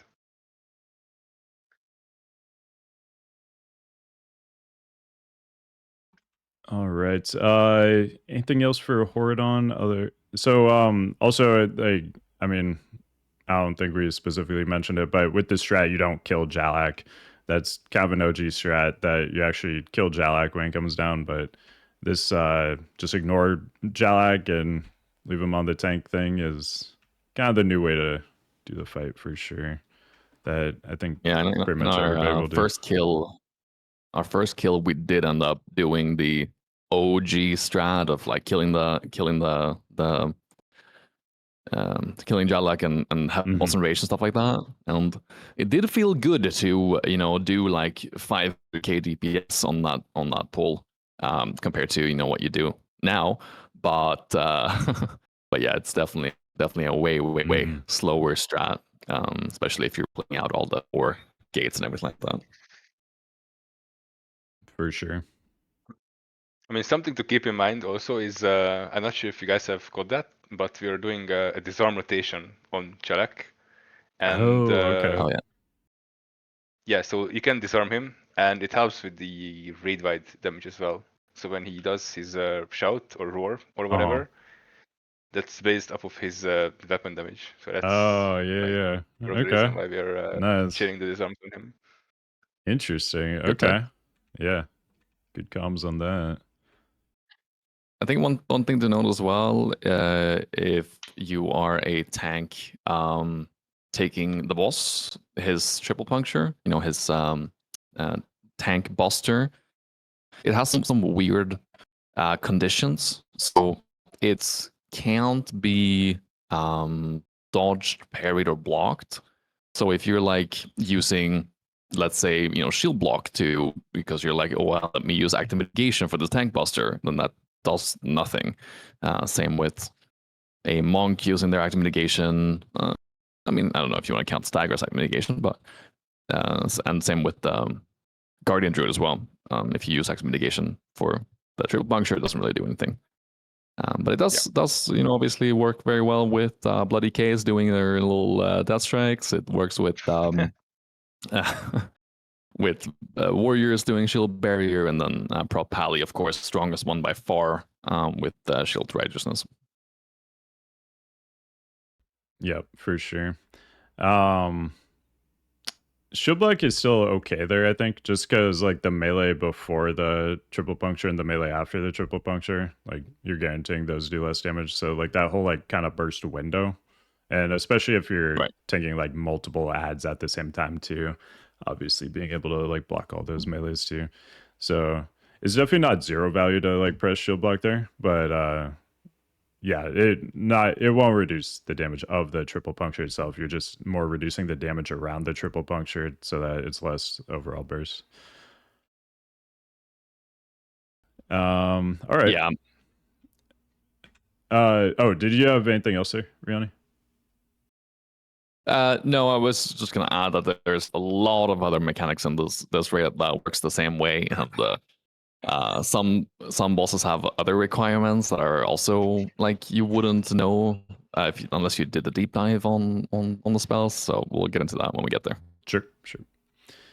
Let me rewind this just slightly, but I mean, rogues coming up, they're gonna be MVP again with the shrouds. It is a common theme in this raid for sure. And as Nexxer said, they tried to, finish the fight very close to the exit where they want to go to. So here you can skip most of this trash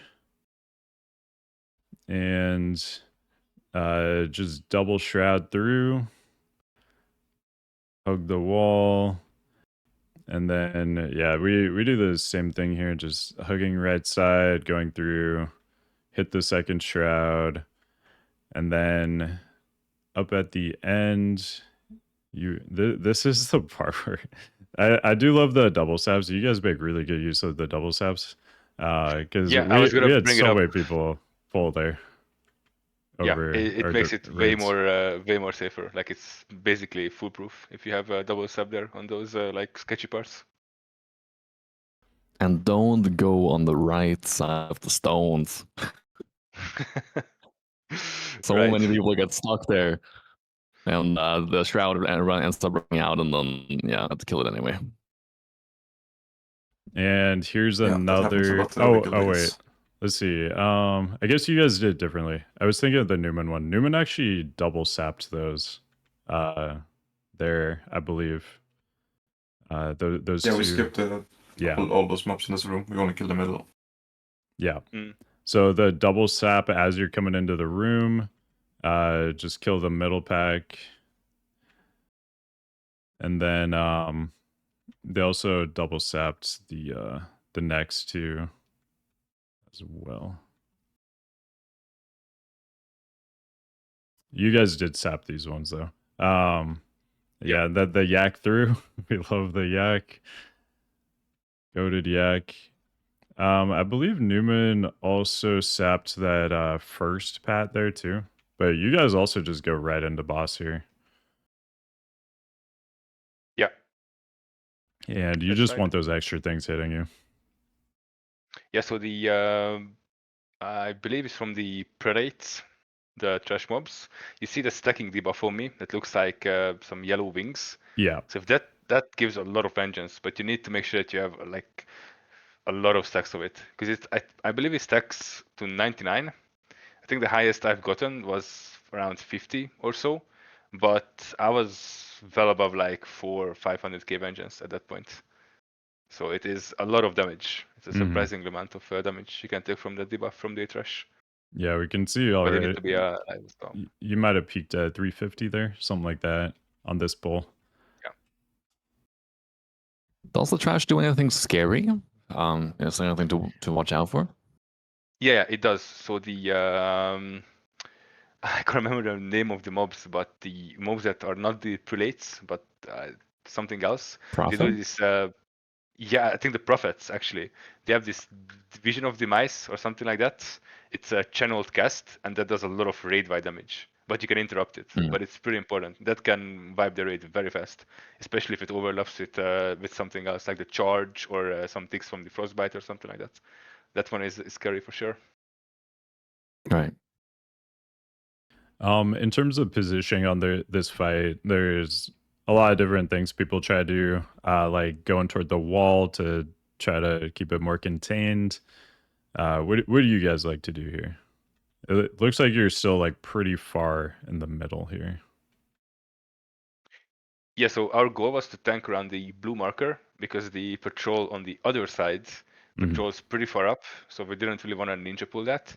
But I can't remember if we actually do get them on the kill here, but we've gotten them many times on the PTR. It's not a big deal, but it's like I said, when the channel goes through from the ad, it can easily wipe the raid, or at the very least cause some deaths, which is pretty bad. Sure. Yeah, I was actually kind of surprised you didn't try to just pull that in here with how much, trash was being brought into bosses. Yeah, There are also some really annoying heals, I think, right? You need to actually kick them up, so kind of a lot for them not to be annoying the trash packs. Yeah. I mean, you're already pretty starved on interrupt as it is, because like there's a bunch of stuff you have to kick here, and yeah, like sometimes you just literally don't have kicks for that, and then it's just pretty. There can be some pretty scary overlaps for sure. And you I guys don't see it in. Yeah, go ahead.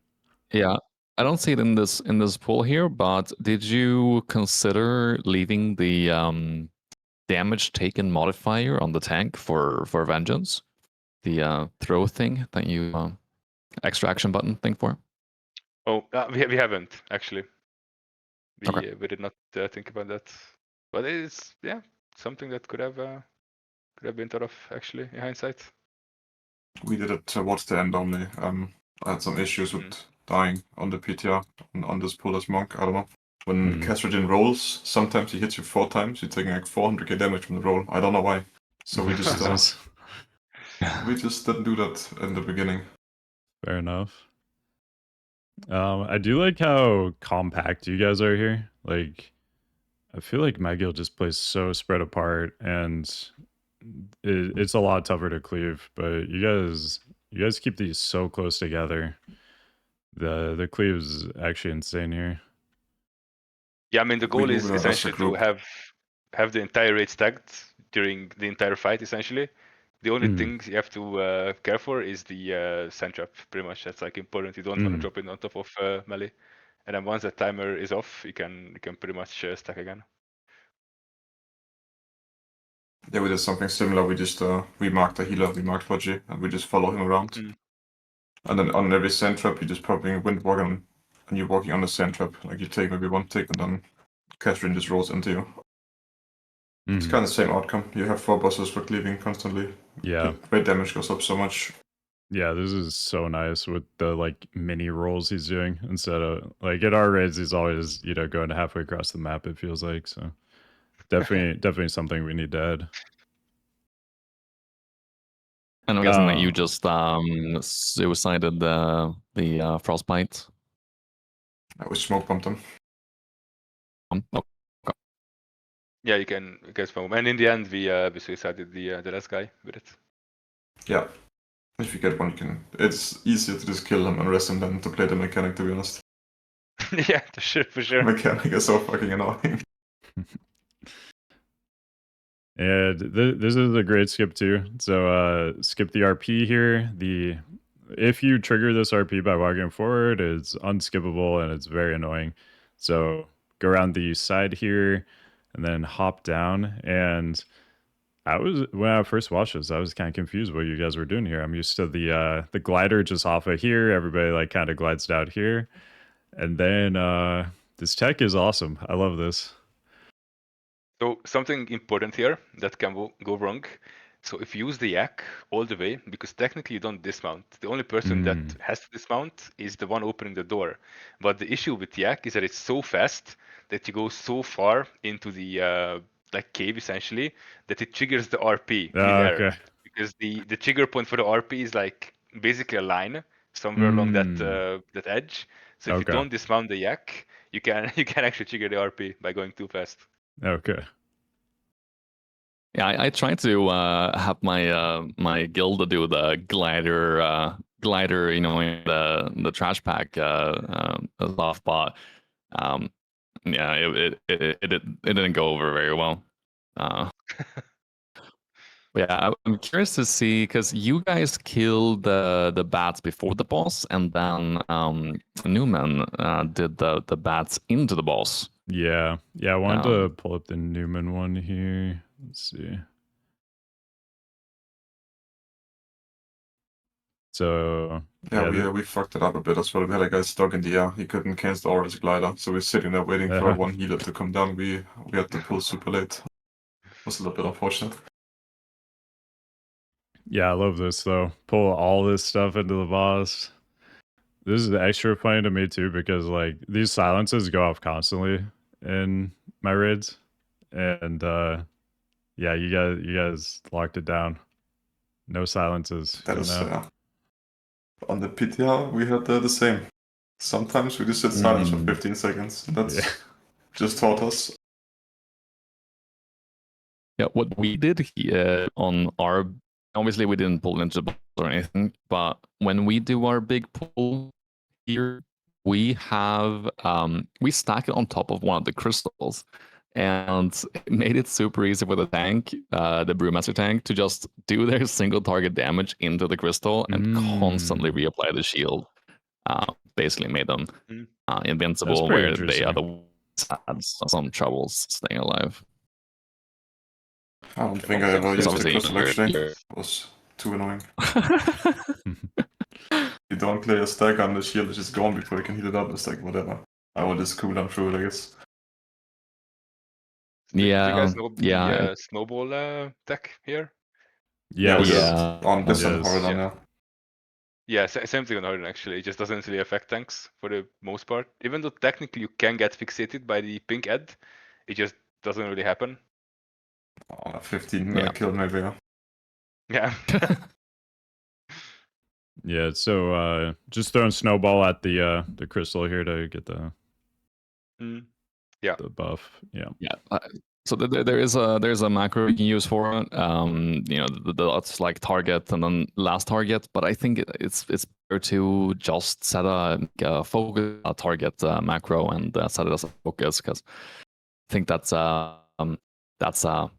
know, you don't really have to worry about the dinos, right, as a tank. So just having a focus macro if you want to reapply the shield, I think is good. I think it does have a lot of value, especially as a pally. I don't know about you guys, but I was very diligent in keeping up my shield, especially since we were tanking some bats on the prop pally to funnel vengeance. Did a lot of good for sure. Yeah, we had the prop pally, or we had me tanking the bats as well, and the guardian druid was tanking the boss. Yeah. Oh, okay. I did what we did actually is the first wave. I was on boss the entire time, and I picked up the first wave of bats, and I had them on me for the rest of the fight. Okay. Nice. The I died to lag, unfortunately, but when I pulled this off on the PTR, and it was pretty reliable. It wasn't anything that was too scary. all of I think slightly over 1 million DPS. So it's definitely Pretty a good. nice thing to do. I think I can get it higher as well because you can obviously use some of the trash before the boss to gain advantage as well. Cause they tell them the first wave to come down. So We saw some guild on PTR, but we obviously had our own strat already at a certain place. But they would shroud the first pack of bats and just kill the 2 greater bat packs. They would pull the last one, the third one, of only small bats into the boss. yeah, that's what I'm thinking. I'll be doing from on.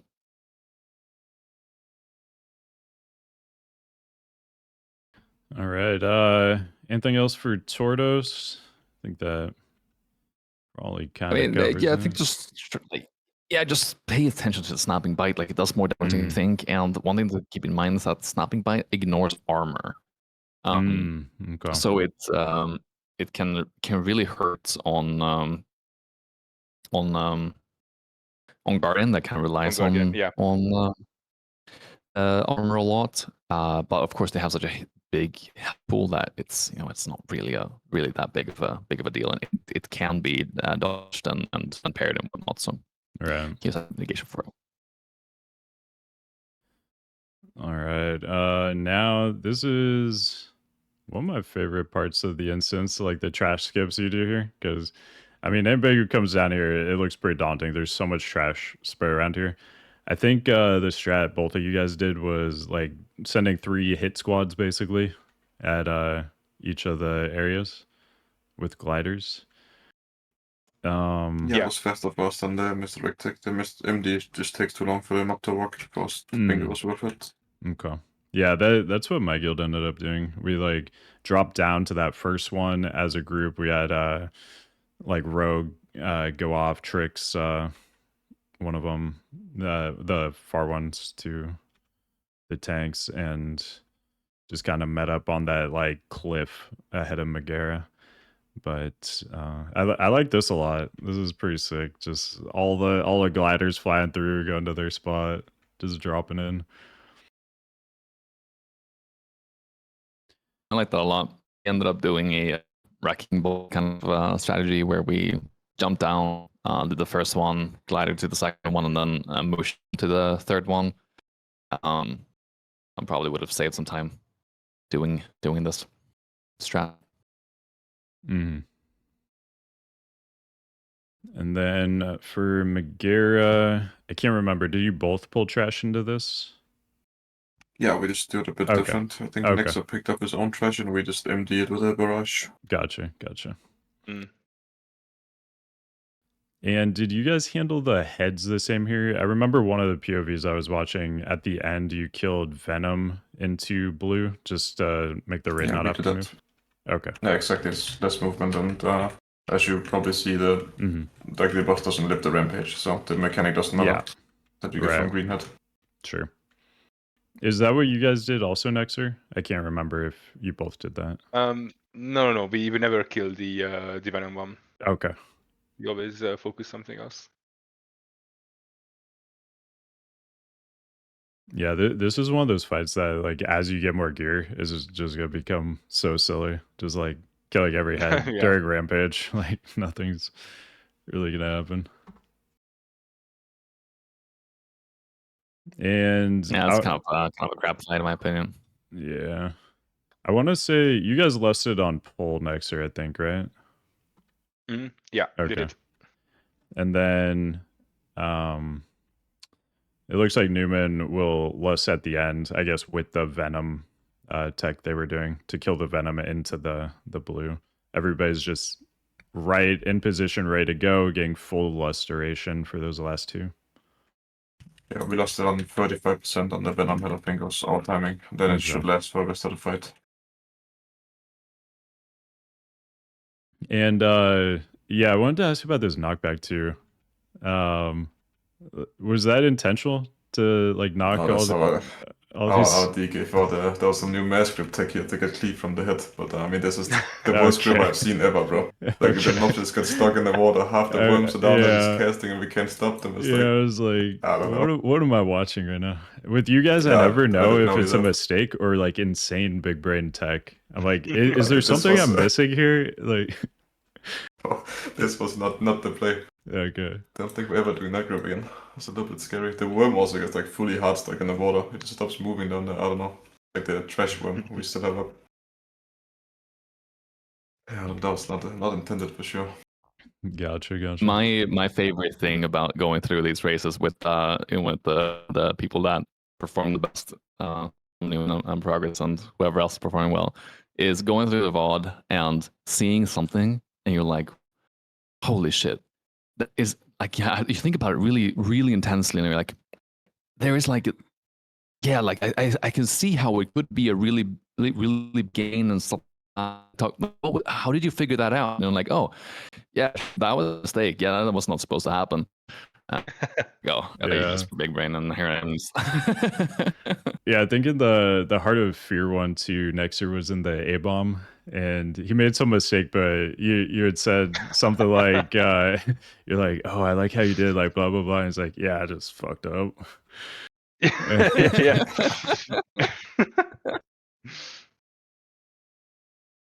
God. Yeah, it's crazy. Even with the amount of hours we put into PTR, there's always every race like something just happens that you have not seen before. Like like the Dark Animus file is like the shit we wiped us. Like I never want to see again. Our monk tank relocked. We have a rogue relocked monk tank to tank the boss, and for some reason his Meister removed us a TP keybind, so we just died to the first ring. That's never happened right ever. So he just dies, and now all the ads are loose. Like okay, I guess we just pull again. I mean, mistakes happen. It's just weird. Yeah, always something new. And then, so toward the end here, we'll get to see that Venom tech. This is something I think we're definitely gonna be moving to. I feel like it's just so much better. So you get the whole raid like grouped up here. Pop the lust in a second. You said 35%, right? 35, I think. yeah. Yeah. Somewhere around that. And then, yeah, he's going over Tank the Arcane. And then Lust will be coming out soon. And yeah, this is just so good. Because otherwise, like a lot of people want Lust at this point anyway. And like having to go from like Arcane over to Venom, it feels so bad having to do all that movement. I love just the stack and delete here. And as you get geared too, I mean, you're just probably gonna pop that Lust, you know, as soon as that Venom head is available, instead of having to even wait. So now sure. everybody's already in position, ready to go. Everybody's lusted, just full pumping boss here. And I think you guys kill it like right as Rampage finishes, I think. Like it doesn't even do anything. Yeah, it doesn't get a single cast off. It really shouldn't, but even if it does, it doesn't really matter. I think the green's rolls come 15 seconds after Rampage at 10 or something, so it like the leeway is massive. It's a really easy check to beat. Yeah. Yeah, you see him hit the tank there like a couple times and it's like the boss is dead. It's just like, you know, finishing up its like Rampage animation or whatever. Yeah, I love that strat there. That's awesome. I think everybody's gonna start doing that for sure.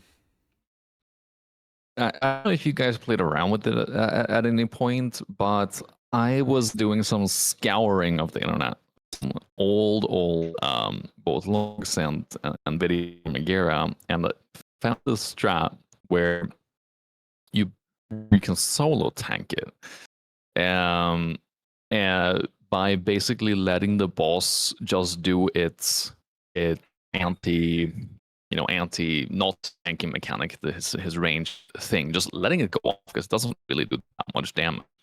And the breath would would not go on the raid, and that the tank was far enough out to the scene. And then the stacks wouldn't be too much of an issue if you just timed them properly. I don't know. I tried it, but the breadth on live compared to how it was back in the days just seems so much wider. Yeah. I don't know if you guys played around with any of that type of shenanigans or not, but we knew about it, but it's like one of these things, like you said, if the breath is a little bit wider, or not, maybe the tank is like 5 yards to the left, and there's 2 healers 5 yards too much to the right, and now you're losing like 3-4 people, your healers, so that, and you always have to think it's like also a race setting. So I mean, you're gaining 10 seconds on the kill time or 20, whatever, by playing an extra DPS, but then you lose. Like you just have. Why would you wipe on Megaera, right? When the gain you're considering is 10 seconds. Yeah. We just didn't want to ever risk stuff like that. Like we all, I don't know, maybe we played too safe, but I don't think it's ever gonna be worth it. Unless the gain is massive, like you could skip like 30-40 seconds, you probably start fucking around with it. Right, yeah. No, that's fair. Surely the width will get fixed, right? Right? Nah, this is a feature. Surely. All right, so this is a really cool trash skip. Definitely want to highlight this because I'm sure there's a lot of guilds struggling with this part. Lots of people procking Gary the Snail, and the Foji WeakAuras has a nice little meow every time somebody gets hit by it. The way we do it is pretty tight. There's a lot of WhatsApp, but you just need to make sure you're dying like in the boss's snipe range. You can die wherever you want. We use like the top of the stairs basically is where we die on the wall. Yeah, let me see if I can show that. So yeah, oh, actually I went too far forward.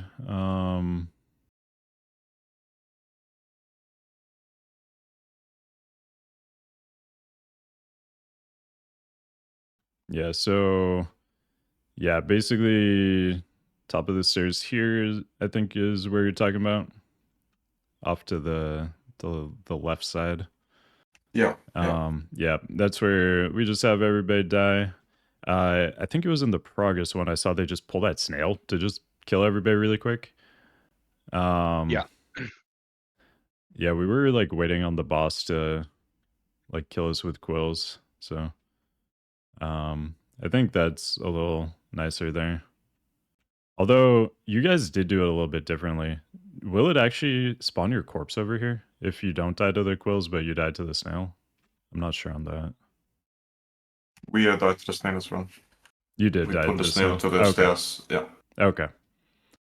I think the snap is just if you die in the nest, right? The boss snaps you onto the platform, so you can recover the wipe. I guess that's my theory at least. Yeah. So I don't think it matters what you die to. You just have to be in the boss's whatever reset range when it despawns. Yep. And then all the corpses spawn there. Perfect. We love that. And then Master has everybody. Get to skip that whole very, very annoying trash area. And then on Ji'kun here. Yeah. Go ahead, Rihanna. Yeah, for the trash, what we ended up doing, I think, I don't know if it was much of a time difference. Maybe because of how quickly move as one player with the boots and everything like that. But what we ended up doing was just like a wrecking ball type of thing, where we roared and boots as a raid going into Ji'kun and then pulling the boss and insta dying to the is it Qon? The AoE thing, targeted range ability. Yeah, exactly. And then we rest from there. I'm not sure how much of a time difference that it would have been, but they worked out. I think pretty good, and it's easier for just a non-racing guild to do. Yeah, we had some of the ads that would get picked up along the way, like doing the wrecking ball strat. They would like kind of linger on the platform for a little bit. I think that's why we weren't doing that. See, but I think it's a pretty minimal time difference if it's just like a week to week thing you're talking about. Yeah. And then for Ji'kun, so you guys were very good about utilizing the damage buffs on this fight. Can you guys talk about that? Because I think that's something that's not super well understood by a lot of raiders. It's just really understanding how the feed jump works. We spend way more hours than I'm happy to admit on this boss, I think, but she shoots the feed twice, right? During the cast, she will shoot halfway through, she will shoot the brown ones, and then at the end she will shoot the green ones. And this is always the same if there's an egg active on the platform or on the nest. If you're killing your eggs too early, she will skip the brown feed and she will only shoot the green ones. It's like no matter what, you're getting 10. But what we did is just delaying the nests. So the 5 people coming from the nest would take the 5 brown from the first half of the feed. And then we assigned 5 people to take the green balls from the second half. Because she will always only shoot 10 as well. So 10 is the maximum we could get on the raid anyway. And yeah, I don't know, it was easier for us like that. Because if you kill the eggs too early, you're just missing out on buffs. Because the assigned group will not get their own now. Yeah, we did something similar, or pretty much exactly the same. Yeah, you can see it on the kill speeds. I think the kill speeds were about 10 seconds apart. It's like, it's not really anything else you can do except understanding the feed cast. And then of course you need to experiment with your own guild, like how much raid DPS you have. At some point you can ignore the nest, right?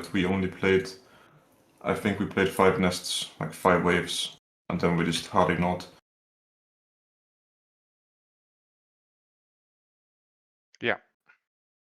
Yeah, there's another fight I think is going to get very silly very soon when we're in like full 541 because you got the damage amp and everything. You guys have already gotten it to a point where it just melts, and soon with the gear it's going to be over very, very quickly. And that feed young strat too keeps the platform a little cleaner. Yeah, it's like the more of the green stuff you eat, the less puddles you get on the platform, obviously, which Yep. also is just nice. Anything else you guys want to talk about there?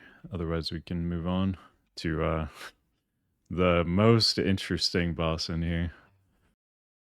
Oh no. The hardest one in the race. Hardest one.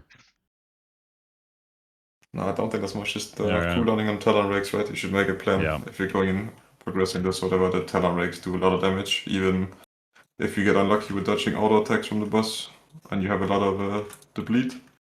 Mhm. Then the first Talon Rake can even kill a tank, so at least a monk. Monks take a lot of damage in this fight. Yeah. Yeah, Talon Rake's Yeah, big. on a prop pally, I was doing on PTR just for science type of thing, and I feel like I could go up to like 5-6 pretty comfortably.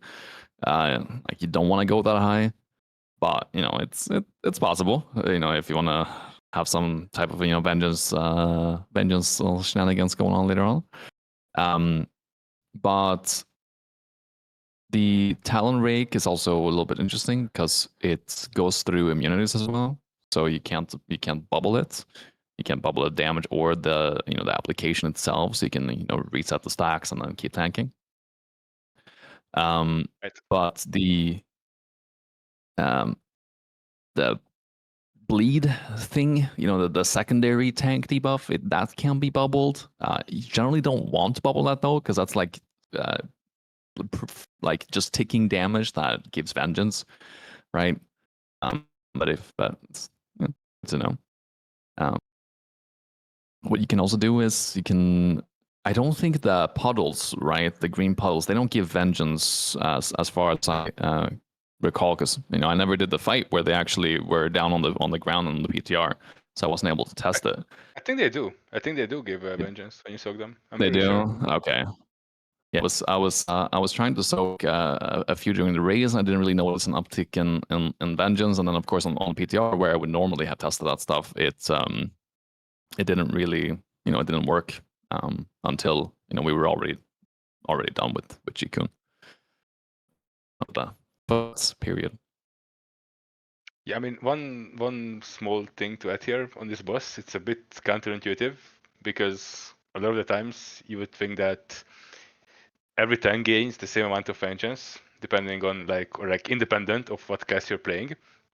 But on Ji'kun, if you dodge or parry an attack, you don't get the Infected Talons debuff. So Infected Talons only gets applied to you, which is the bleed, right? It only gets applied to you if you actually take a melee, so if Ji'kun successfully hits you. So if you're tanking it on a Brewmaster or a Guardian Druid or any class that has like a really high like avoidance, you actually end up getting less vengeance in total because you never get the bleed. So what we did here is most of the time I was just tanking the boss, and the Guardian Druid was taunting for vengeance only, and I'll take it back. So you can go like pretty high stacks on the bleed. You can get up to like 7, and I think the highest was 8 that we managed. But on other tanks, that bleed application never happens because the boss cannot hit you. Or well, has a lower chance to hit you anyways. Mm. Yeah, that's what we did as well. That's interesting. Yeah. So once again, dodge parry, useless stats. Get rid of it. Yep, true. Drop it all. Yeah. Did you guys play around with tanks going down to pick up feathers as well? Yeah, we did it. We did at least. Mandatory. we Tanks did do it too much damage. What nest did you guys I go down on? I think I went on like number 5 or 6, I believe. And that was the 5 only was nest mine where as we well. used the only nest where we used tanks. On the other ones, you can have the where the warriors are going. You can just have one of the warriors taunt the big guy with parry or shield wall potentially. Oh. Okay. You're fine. Die by the sword. Yeah. Very strong. Honestly, Die by the Sword has had so much utility in MOP in general, but especially in Throne of Thunder. Yeah. Have you guys seen the new Dark Animus strat with Die by the sword? I don't want we to can talk about that a little bit, but yeah, It's a pretty funny one. pretty nuts. We did have a lot of practice with that on the PTR, but we ended up not doing that in the race because it still felt like slower than just normally doing the boss. But it does make phase 1 of that boss a lot safer. Yeah. After like having progged the other way of doing it, like I mean, there was no way. I don't think we would have tried that, but for a guild that's like fresh progging it now, I don't know. Maybe you just send it. Yeah. Yeah, you for sure should, especially if you're in a little bit weaker guild. Anytime a DPS player has to tank anything, bro, it's a 200% to learn how to It's move him up. tough. Especially on fight where DPS players just shouldn't think. you get matter swapped also, and that just throws a whole extra wrench into things. All right. Yeah, it's communication. You need to communicate a lot, and some people just don't really want to talk. Yeah. So another tanking and moving and not talking, it's a very good combo to kill like half the rate with your robot.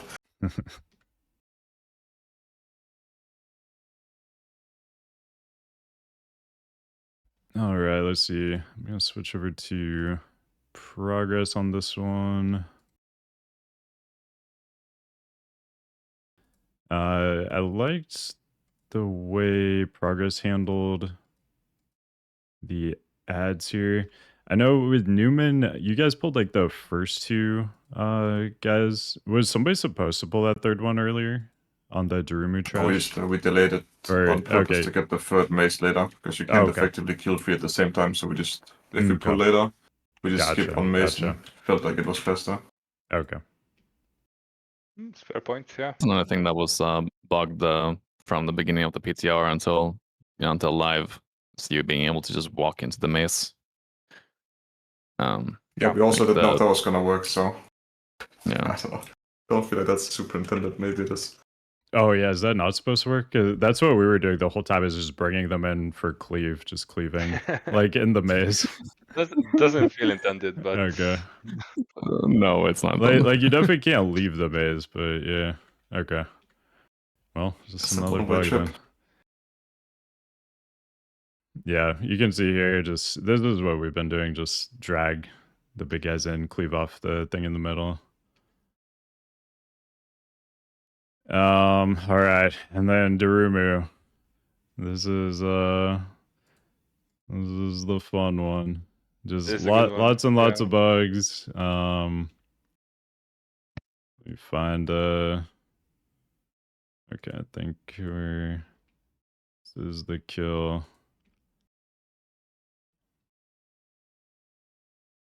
All right, so yeah, just this fight in general, for anybody who doesn't know, just bugged like crazy. There's 3 red ads you need to kill at different points of the fight. Sometimes you get 1, sometimes you get 2, sometimes you get 4, sometimes you get 3. And then different ads are just revealed for no reason sometimes. So normally the way the fight works, you have 3 different colored beams. You need to move them around. Really, the red one is the main one you care about moving around to like reveal the 3 red ads to stop the raid wipe mechanic. But sometimes different ads are just visible. Sometimes different amounts of them spawn, and it's kind of all over the place.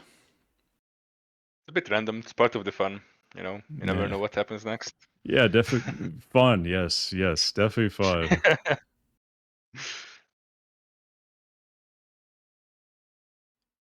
So so much time on some PTR here as bug, well, in trying the to figure it background. out.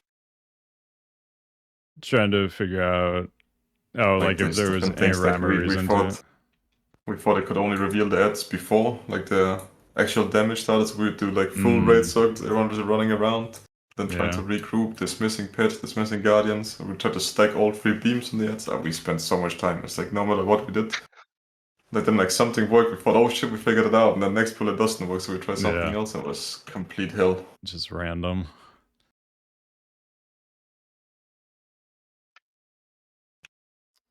So as far as like tips and tricks for this, any tech you guys got here? Yeah, I mean, first off, the debuff that the Durumu leaves, the infected wounds, serious wounds even, you can bubble or bob that if you have like a red pala in the raid, like if you're not playing with Prot pala. So essentially any tank can solo this boss if you have any Paladin spec in the raid. So that's something to keep in mind. If you don't have any immunities, we ended up swapping like usually after 5 stacks. So one tank takes 5 stacks and then the other tank takes 5 stacks. It's also worth noting that the boss doesn't have taunt DRs, so you can just essentially spam taunt for vengeance as the OT. That's one thing I have noticed so much in taunt DRs, and they fucking suck. It's so bad. Yeah, like Lei Shen in is particular. Annoying. Yeah, Lei Shen as well, right? Lei Shen is terrible. Because I mean, Lei Shen, you have like very specific times you need to be moving the boss and taunting. So then it's like you throw in like a little vengeance taunt, and oh, boss is immune. Can't move him when you need to now.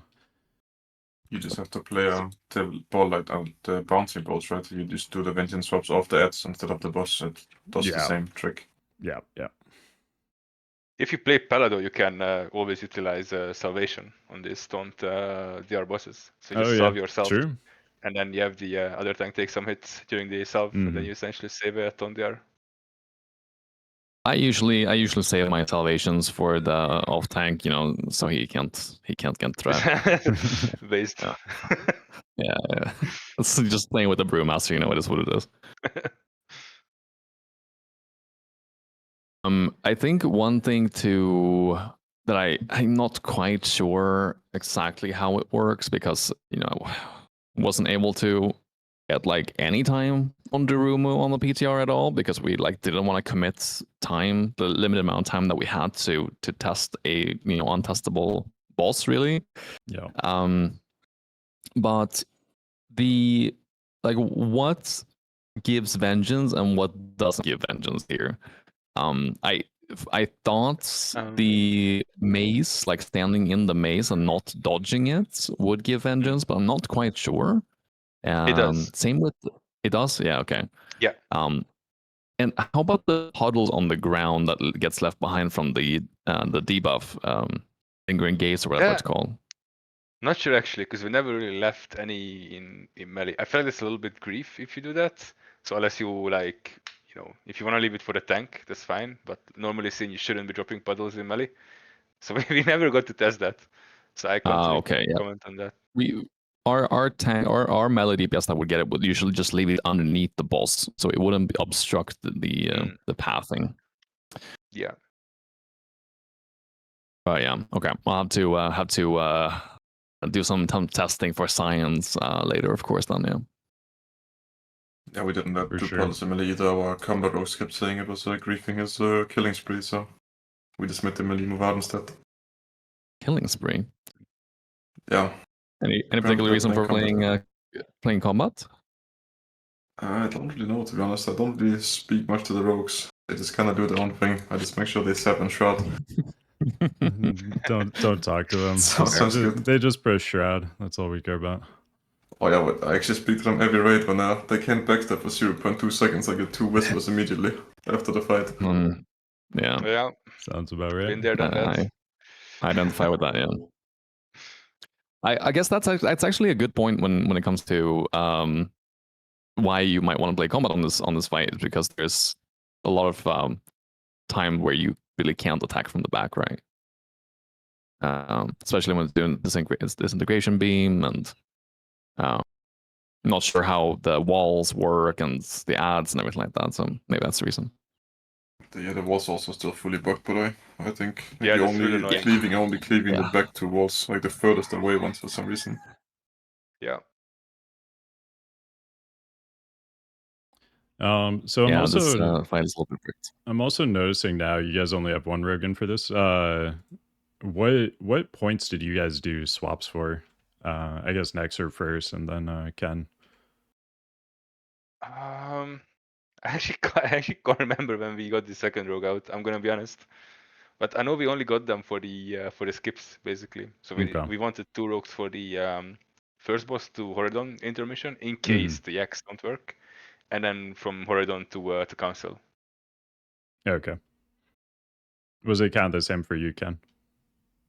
No, we really like Rogue and Ji'kun. I think they're doing a lot on Ji'kun, so we kept them in. And we really only started swapping at Dark Animus. We swapped one out for the Brew, and then that Rogue came back in, because I had to, this also comes back to, I had to relog, because I went on, instead of Brew, I went on Prot Pella, just to make the setup work, so we played double Prot Pella and Brew.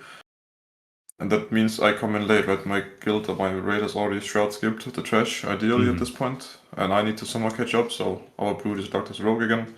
He shrouded me to Iron Qon, and then at some point, it was either before or after Twins, we swapped the Rogue out for the Blood DK, or the Unholy DK, sorry, because we need the grip for Lei Shen, right? Yeah. And then for Ra, we just get rid of all the melee we can and get the ranged people in for the AWP, just to make it safe. Gotcha. And I believe this is the correct POV. This is the one where you dragged like everything into boss. Yeah, here it goes. Okay. Yeah. I love this one. I love this one. So we got all the trash good. This is hilarious too, because we've had like so many people die on this trash, just like pulling the trash on its own, to the AoE. But obviously it can be handled like well a with stupid amount of cities here. Just send everything. And the boss doesn't really do anything at this point, right? Yeah. And I love we're just leaving the oozes up. They heal themselves too, so it's perfect. Just don't even gotta worry about losing your vengeance there. I can't believe I did not think about the malignant oozes. Like it's a mob tank wet dream. They're just perfect. Mobs that heal themselves. Oh yeah. I'm sorry. It's a good thing the camera's not on, because, well, but yeah, I heard about this strat after the fact, because I'm watching in the POV right now for the first time, because obviously I'm not really focused on WoW right now, but I heard about the malignant ooze tech, and I was just like, I can't believe I didn't think about it, and now I'm just running through all of the scenarios of how you can abuse those mobs moving forward, and I'm excited to get into TOT again. Oh yeah, I think Nexxer you were saying earlier you wanted to like pull these like through the rest of the raid, I think, or something. Yeah, we had some like let's say very ambitious ideas with these oozes that never came to fruition. I'm sure people will be doing that shortly, though. One quick thing to mention here is the debuff the boss leaves on you, the blood. I can't remember the name of it actually, but you can bubble that, but cannot be bobbed. So if you're a paladin, you can reset the stacks there. But the downside is that you also lose all the other positive buffs that you had. So it's a bit of a trade-off. So we figured that it's safer to have that stack reset at some point, because it's pretty hard for any other tank to destack you, because you're just doing so much more damage than anyone else. So you'll just naturally over aggro the boss. So yeah, we end up spending a little bit too much time here with me not being buffed. So this is like pretty bad, I would say. But yeah, it's just something to keep in mind. Although it's probably like How come you very want to reset the stacks, by the way? it's just too much damage. Like at some point you're getting into the one tap territory. Because the issue is, since the Grand Crusader change, you don't really have like permanent procs here. So you spend some time without Shield of Righteous. And then if all melees land on you, plus you get a tick at like 15, 16 stacks, you can very easily just get 100 road. Is there a reason why you didn't tank swap at all? Yeah, because it's like almost impossible for the tanks to keep aggro from me. I just naturally overtake them in a few seconds. Right. I'm just thinking like, you know, running out, doing an ad type of thing, and having the other tank on the balls.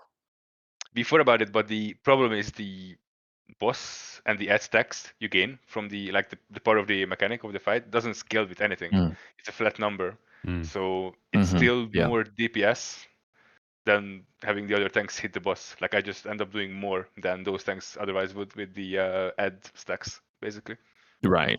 All right. It's a good comms. And you guys aren't even killing the big ads, right? It looks like they're just being dragged around and kept up. Yeah. I mean, we went 3 tanks for this. Oh, okay. Because interesting. Sometimes the ads would not die in time, so essentially it's just the warlocks killing them, right? And then whoever has some random dots on them. So this way we're not focused on them at all. So they just die when they die, pretty much. It's not a priority. Yeah, and I mean, we see in that fight you were at like 550k vengeance, I think, like the entire time. So yeah, that's why. Yeah, that's why nobody could keep the red off of you for sure. I do like how you guys handled that though. Seemed good. The only like downside being that lost uptime on the buff to do full damage to the boss, but yeah, that was not great. So you use the mutation, right? When you if you bubbles play. Yeah. Okay. You lose like everything basically. Yeah. One thing to keep in mind is, obviously, I don't think most guilds will be doing this strat. So that the normal strat is kind of to have 2 tanks and a tank swap every second. Or is it, Black Goose, I think they're called, right? Yeah. Viscous Horror. And just oh yeah, Viscous Horror. That's right. Yeah, exactly. And just keep going back and forth like that. And one tip for the whole raid, I'm not sure most guilds have Mistweaver monk at this point, but they hotfixed Mistweaver at some point in TOT to make revival not dispel your positive mutations. Oh, yeah. Oh, nice. Okay. Yeah. But it does dispel the negative mutations. So at some point, during the raid, a Mistweaver can just fire off a revival and remove all of the negative debuffs from everyone in the raid. Wow. In case you have some built up. So that's a pretty big pretty big thing that I did not know about literally until right before the race, and we didn't end up having a Mistweaver. So, well, rip. Yeah, no clue. That's awesome. Yeah, I didn't know about that either, actually. That's kind of crazy. All right. Into Dark Animus. It's a fun one. So, I mean, first off, you got the trash. Just go in, stack it all up. They do a ranged attack and a short range attack. If everybody's just stacked in melee, you don't have to worry about the long range one at all. 4 of them are going to be doing the long range one. You can just ignore that. And then 4 of them are going to be doing the short range one. Those are the ones that do need to get interrupted if you have everybody stacked in melee. It looks like you guys actually have people out too. So you were just interrupting everything, I guess? Or was it... The short range is still like you need to be more than 40 away, I think. For the long range, it's pretty easy to still be spread out. This is still within. This is still within short. Okay, got it. And yeah, pretty simple. Just make sure you drag the ads away from the thing in the middle, like before they die. Otherwise, usually people just break it and pull the boss instantly on accident. Oh yeah, happened a few times. Definitely been there. And do see that unfortunately the Malignant Oozes are dead right now. They are dead, dude. RIP. They did so good. They lasted so long. And then basically the conventional setup here is just, you know, 1 tank on left, 1 on right, 1 in middle on Dark Animus because he's going to spawn right away in Heroic.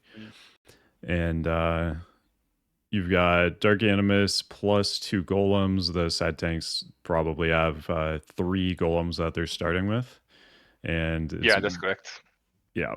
And it is very, very fun because, you know, you just get max vengeance, get to do a crazy amount of damage. If you're a warrior, you're getting those like 2 million shield barriers. We love that. And yeah, one kind of cool thing on here, if you're a brewmaster on the boss here, with the transcendence glyph, you can put your transcendence out here to the side, and when the anima ring happens, you can just transcendence out. So you don't even need to get anybody to break these for you. Typically, every time that spawns, you're gonna have like a rogue or someone hop in, break a couple of them for you, and then you can run out. If you do go through these as a tank, you're gonna take was it 200%, I think, per orb increased physical damage. So you pretty much just get one shot if you get it. So you really want to avoid that at all costs. Heroic Leap does not work. Actually, what's that? There is actually a little vengeance chasing strat if you don't want to take more than 2 golems, because like you see right now we have 2 golems on Nexxer, and it's nice vengeance, right? But you can go higher. We can go higher. So obviously you can have 3 small ones on you, right? But that turns out being a lot of damage in the end is kind of risky. So what I know that Flexi, the Finnish tank god, is doing is taking 1 orb and just cooldowning through it like crazy, and then you get to be vengeance capped for the moment when you have the debuff, and you can also blow all of your offensive cooldowns and really funnel high damage onto the boss. But it is risky. You do risk the potential one shot, of course. We did use the anima rings as well at some point. So when the small golems start powering down and I'm getting my CDs back and we go into the burn phase with lust, we just end up soaking the anima instead, because we don't have any more golems to funnel vengeance from. It's probably happening soon-ish. Can't remember the exact percentage, but yeah. And as far as so the massives are going to be tanked off to the side. As far as massives, did you guys go with like 1 tank takes all the explosive slam stacks, and then the tank swap, and the next one takes all of them, and just go back and forth that way for the off tanks? So what we ended up doing is basically you have time for 2 taunts in between every slam. Mhm. So one tank takes 2 stacks, then you after the slam happens, you immediately taunt one of the mobs that just slammed, and then whenever your taunt is back up, you taunt the other one too. So that tank then takes 2 slams, and then rinse and repeat. And then this way you never go higher than 2. This is Yeah. only a little bit scary if they are very synced, because if you get like an instant like double slam into like a double melee attack, it can be pretty Yeah. scary. So you'll probably need Yeah. something like some series for that. But if they are like off sync, it's very, very free. Especially as a guardian there, because they have bar scan up for every single one of those hits. Mhm. They do end And up we being did a little bit exactly the more same. scary. Oh yeah. Towards the end, because you also have to have the heroic mechanic that the boss empowers the mob lowest health, right? And at this point, you don't have any other mobs left to empower, so the boss will just keep adding. Was it 26%, 24% damage with to the mobs permanently? Mhm. That does stack up. Yeah. So that's the reason why you end up just roundly getting one shot when you thought like, wait, I could handle way more earlier just fine.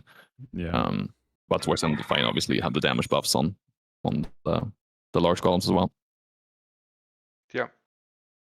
That's a good point. Yeah, we played around with that strat.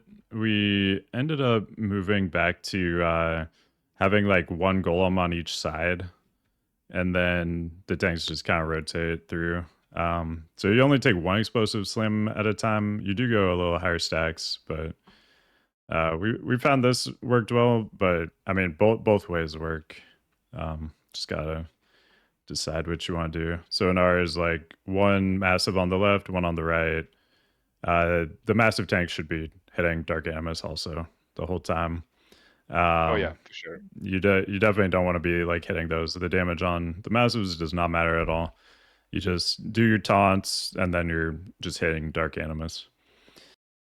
One But quick thing yeah. to note as well. It's a bit of a Prot paladin specific thing, but you need to play the single target Avenger Shield here.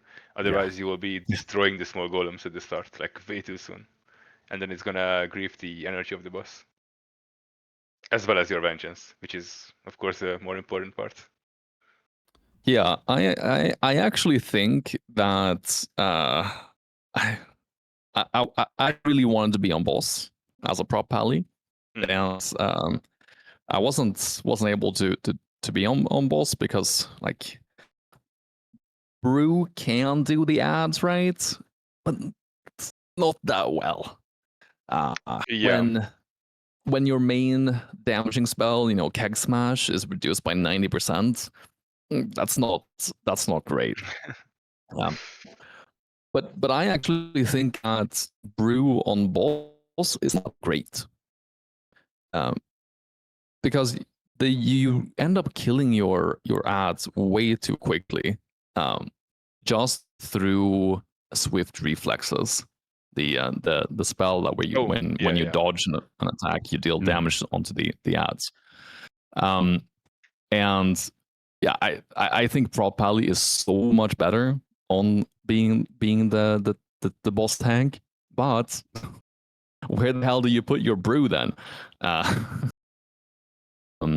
think we'll see some really fun Berg strat with Dark Animus later on as we get more gear.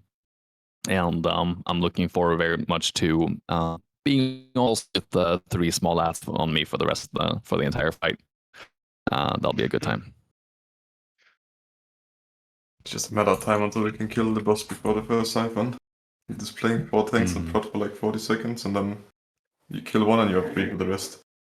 That's what they did back in like 20 years ago, whenever this was current content. Just put 4 on the Prot bell and he just kills them when the cooldowns run out. You have 3 left, and boss dies in right around the first siphon. Might not happen with the throne gear, I don't know, or it could probably happen. We'll just have to see. Yeah, I've only seen people in Siege of Orgrimmar gear do it from back in the days, but obviously, people from back in the days were, well, yeah. We're not really talking about the same caliber of people. The class tuning, so we're just doing more damage than they were back then. Exactly. Yeah. For brew on this fight too, if we have our brew on ads, we just have one of the DPS help them like kill something quick at the very start. Just because it can be a little dicey on brew if they're triple ads like living forever. So it's pretty safe if you just have a DPS hit one of them a little bit for them. But Yeah. obviously less. By the way, how many small ads did you guys do on each tank when like the people that are killing the or tanking the big golems? Yeah, free Yeah, each. we did three. We played around with It's 5. also, with 5. Our Vengeance capping on 4, right? So yeah. I think our Vengeance capping on Exactly. 3 even. Yeah, you Vengeance cap on Eventually. 3, right? Yeah. Yeah. I guess. It builds up a little bit slower, but yeah, you do Vengeance cap at 3 as well. We end up doing 4. That's what we practiced the entire time. Now we did have a little bit of issues on Dark Animus in the beginning, but that was not really something we had issues with on the PTR at least. Yeah, I mean, for Guardian Druids, 3 is such a perfect number because your Mangle is hitting 3 targets with Zerko. So you're essentially just Leo Hansing yourself with Nature's Vigil every time you hit a Mangle. Yeah, that's really good. We did 4 in the beginning on both Paladins, 4 ads as well, and then I think at some point the Grand Crusaders just didn't, like, the procs were way worse, and then if you didn't get lucky procs, you can start dying on 4. And there's like just no point doing 4 ever. If there's ever risk of dying, right? And there just is when if your shield doesn't reset and you can kill off too quickly, then it begins getting interesting really quick. I do. Yep. All right. Anything else for Dark Animus? Otherwise, we got a fun poll coming up. The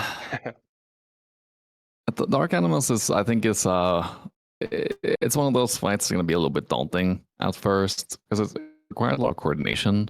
I think there's more to it as well than what you see on screen.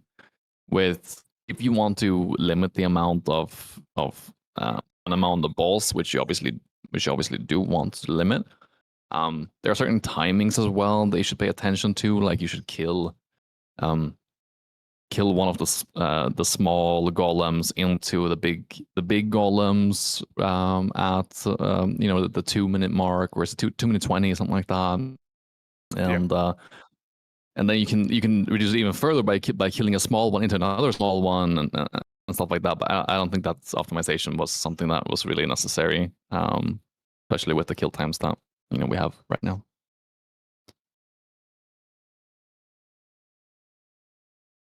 Yeah. Jolt is scary. Jolt is scary. Jolt is scary. But yeah, paladins are great. Not only holy paladins, because the aura mastery or devotion aura, whatever you want to call it nowadays, does make you not get interrupted, right? So you can keep casting, which is great, and then also reducing the damage by 20% is also obviously a great thing, and it's raid wide, assuming the raid isn't too spread out, unlike something like barrier.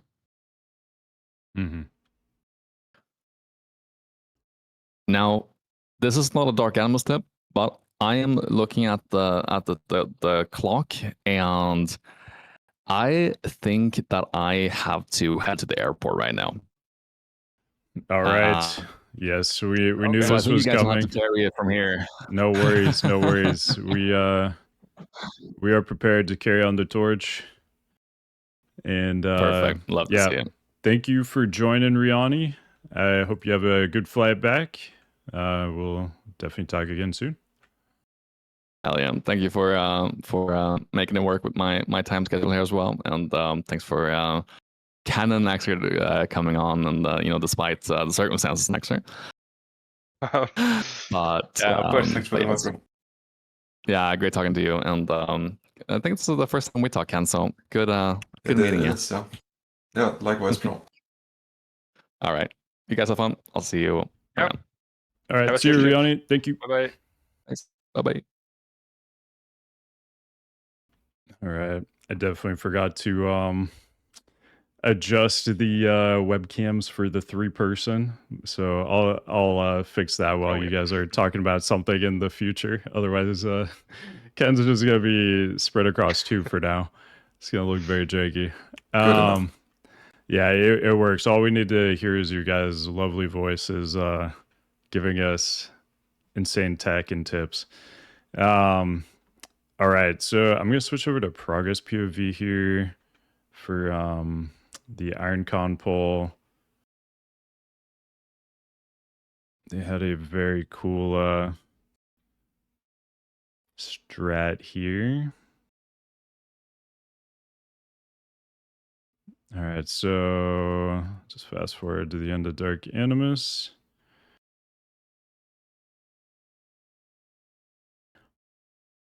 And Nexxer, if you want to just, as we're going through this, walk us through what's going on.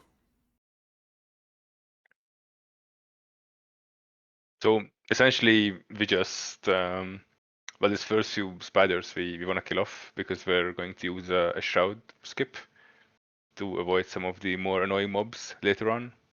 I mean, this is a little bit annoying as Pally here because you're already specced into single target shield, so you're doing even less AoE damage than what you would otherwise. One thing here that can mess this skip up is the, I believe is the bats or maybe the spiders, I'm not fully sure, they leave a disease. So you need to make sure that everyone is dispelled correctly, otherwise they can break the shroud, or like they can be broken out of the shroud rather, and that will pull that Sorok.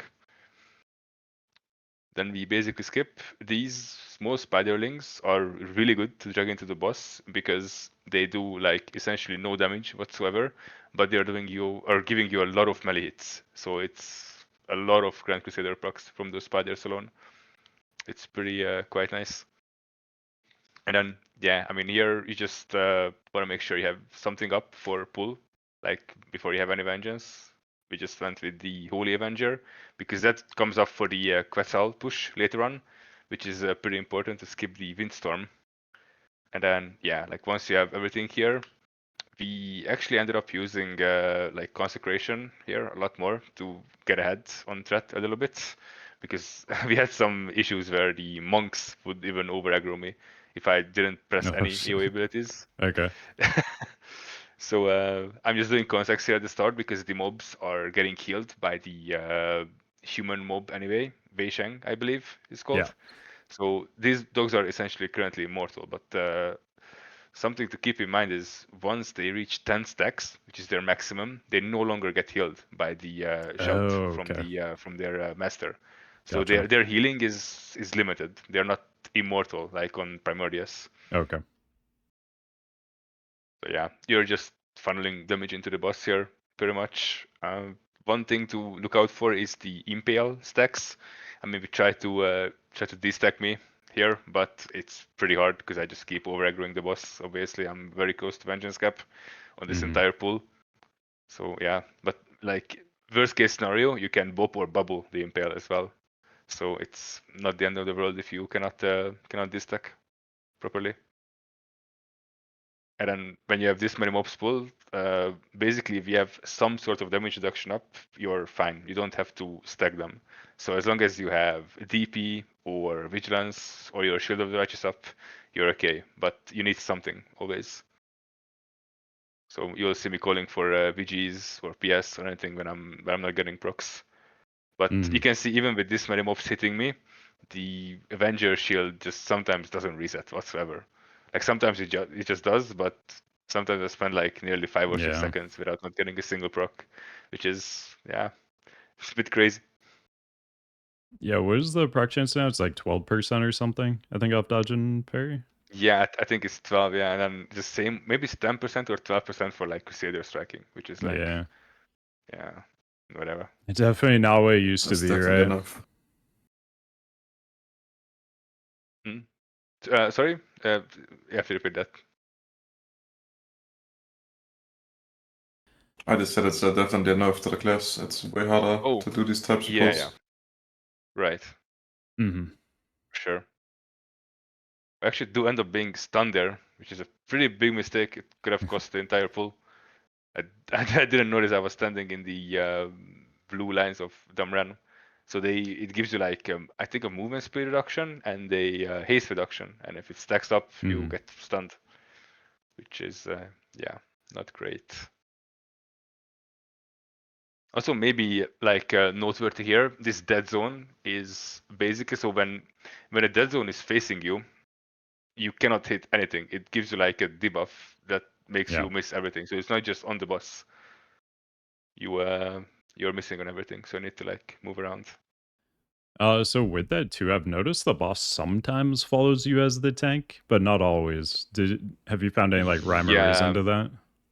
It's just an annoying bug. It's not supposed to follow you. Yeah. I'm not really sure why Par it for happens. the course. Yeah, but it's pretty annoying. Yeah, we had that a few times. It felt like some taunt interaction if you're taunting when he's doing it. It was follow the off tank, but I never really main tanked this fight, so I don't know if it also just does it when you're like solo tanking it or whatever. Okay. It happened a few times to me at least when the boss was just like following me. Yeah, just like another one of these things like the rumor where you're like trying to come up with a reason, but there's probably no reason, just the shit doesn't work. Yeah. Pretty much. All I mean, right. on this boss, if anything is super important, it's the it's Quetzal. If you push him fast enough, you skip the entire windstorm phase, which is really huge because not only is it a big like time save, but if you don't have the windstorm, it also means you don't have the tornadoes in the last phase, which here can get empowered by like frost and fire. So it's like a big part of the fight you're like essentially skipping. And I mean, it's technically possible to push that even without this vengeance cheese, but it's pretty tight. Like you'll need a very good comp for that. But like later down the line, if you like, even with just a few weeks of gear, if you save Lust and save CDs for it, you can skip the windstorm with just a normal comp, normal strat. And it's probably the best use of the bloodlust there because it's a pretty big part of the fight. Yeah. Yeah, the amount of time you save from doing that, but also just I've seen a lot of people die during that like tornado phase too. And it makes the fight a lot safer because you also don't get the lightning debuff spread to melees from the grip. So just like loads of damage taken on the raid, just gone. Yeah, pretty big. I don't know if you guys said this, but when we played the windstorm, like the tornadoes were completely out of control sometimes. They would just follow the bus around for like 15 seconds. You have a tornado sitting inside the bus. It's so bad sometimes. Like I feel like 80% of the time the tornadoes come like just up to the boss and then they like turn around. And then like that other like 20% of the time they're like actively just following the tank like anywhere they move, and it's crazy. Yeah, definitely want to skip that mechanic.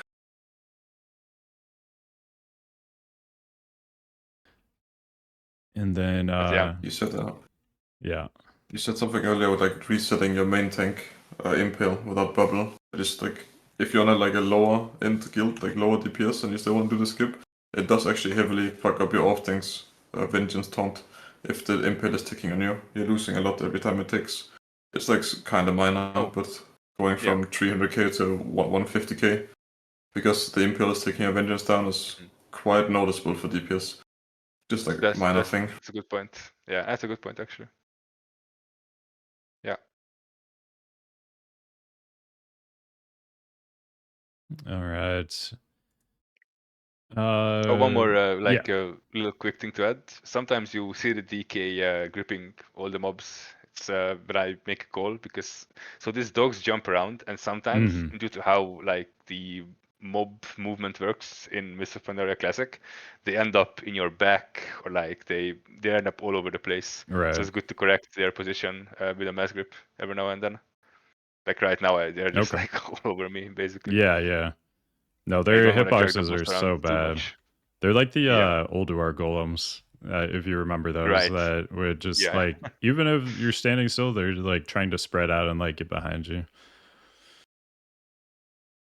Yeah, definitely not a fan. All right. And then Afterwards, just shroud right through the middle. This thing looks like it would have like collision, but it doesn't. It's Yeah, it's super you weird. just You run can right just through it. run Yeah. through. And then you're on to twins. So for twins, probably like the biggest tech here for like this first phase is like maximizing the time the fire boss is next to the shadow boss so people can like hit that as Yeah. and getting like that free damage before the next phase even starts. So a neat little trick you can do here is, well, obviously you should start by throwing your Avenger Shield or whatever like threat ability you have on Sven on pull. So even when it's in stealth, it's gonna be on top of you. But if you for some reason fail to do that, make sure you don't instantly taunt the boss when it comes out, because there's like a 2 or 3 second leeway where the boss is, even though it's out, it's not technically active. So what can end up happening is you taunt, the boss doesn't move yet, and then your taunt timer runs out, and then the boss is just standing still outside if you haven't pressed any threat generating ability into it. So just wait like 1 or 2 seconds before you press anything, because the boss is not technically active immediately when it comes out. Okay. Yeah, we did notice that. And the boss does just have a regular aggro table, right? So at the beginning, if you just do huge threat into it, it will like spawn on you as the tank instead of Yeah. some random like healer or like shadow priest. It also forces the beam on you, just to reduce rate damage a bit, which is kind of nice. Mm-hmm. She will only beam the top threat, of course. Yeah. And probably my least favorite mechanic here is these green things. These get just lost in melee.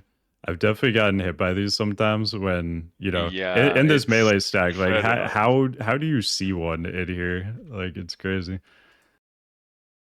But Their keep an hitbox eye is on a them. little bit, or not hitbox rather, but their visual is a lot better compared to I think the first wave of PTR, or maybe I'm remembering some private servers where like you can see they have like this wall in them basically. I don't think that was the case early on, so it was just the fog, which is Oh, obviously a okay. bit harder to see.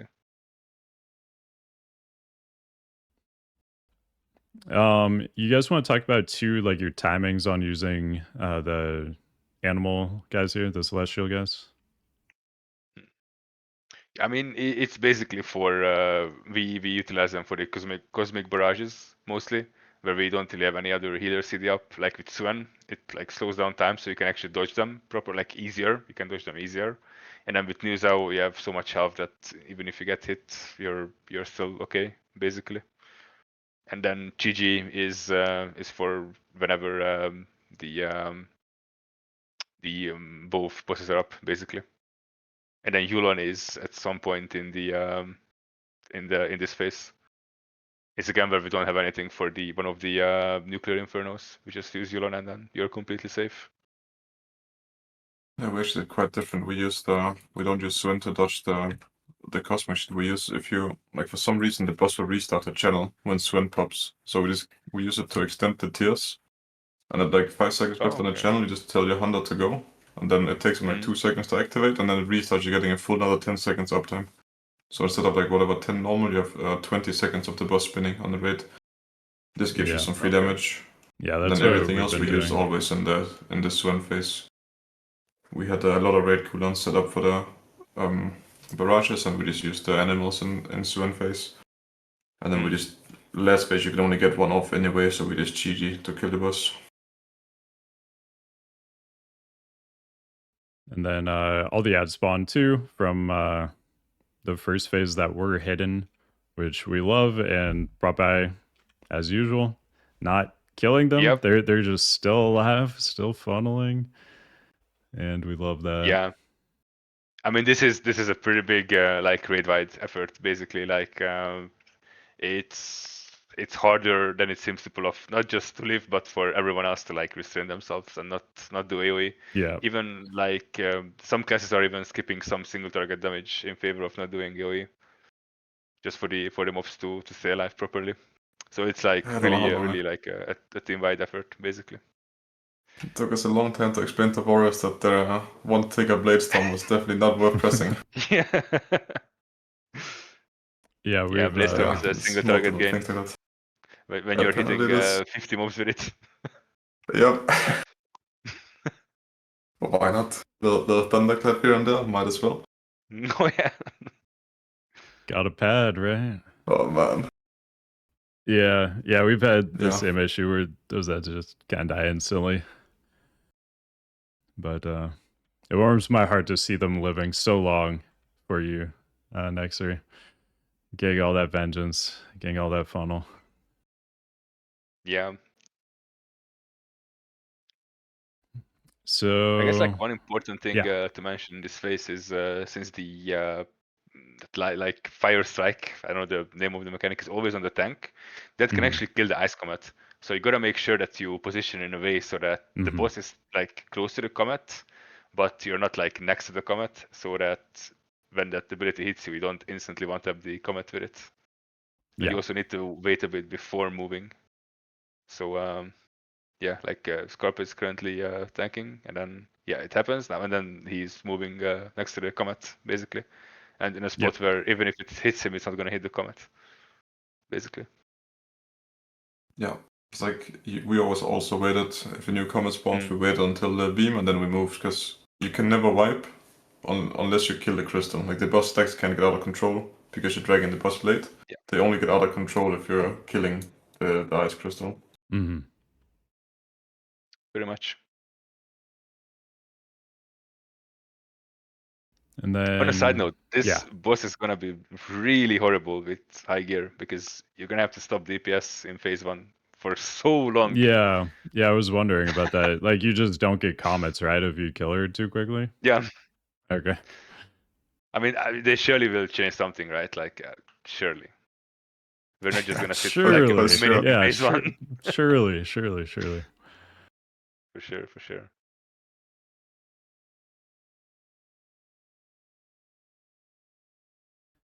And then here, just gonna skip all the trash. Kind of what we do in Throne Thunder. Either skip the trash or you pull it into the boss. And this one, you cannot pull it into the boss. So Yeah, sadly. we're skipping. Yeah.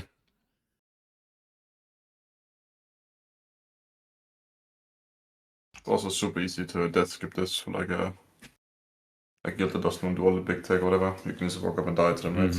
And then rest on the platform, then take the teleporter after. Like just dying to these two mobs if you hit into the shield is fine.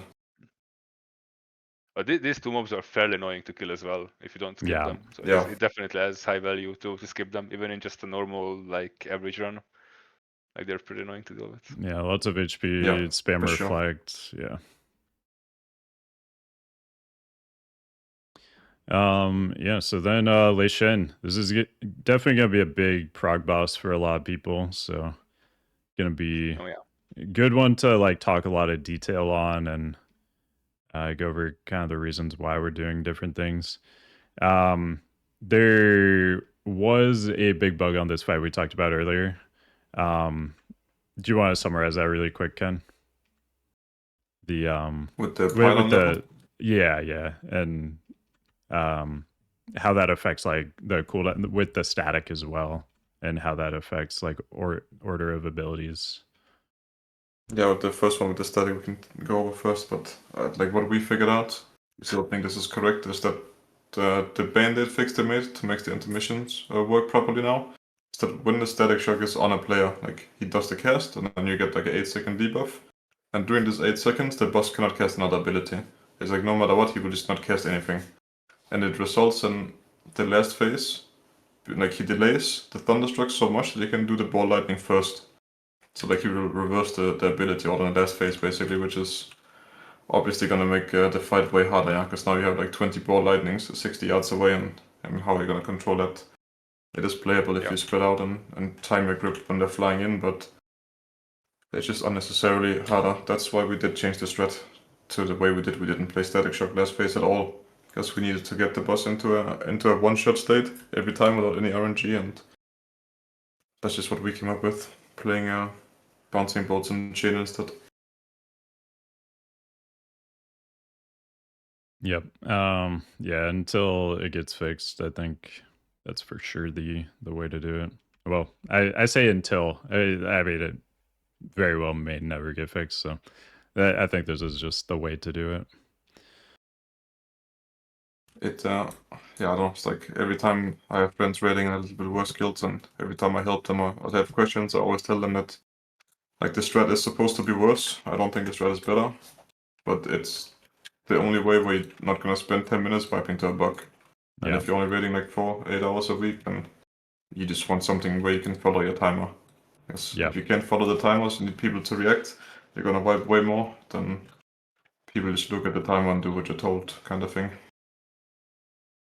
Yeah. Yeah, very much a choreographed fight going by the timers. So as soon as you throw a wrench in that, it's like, oh, actually, things are going to happen a little bit differently. It just makes it so much worse. Yeah, for sure. Nexxer, did you guys do the same thing? You made that same adjustment? I don't think so, actually.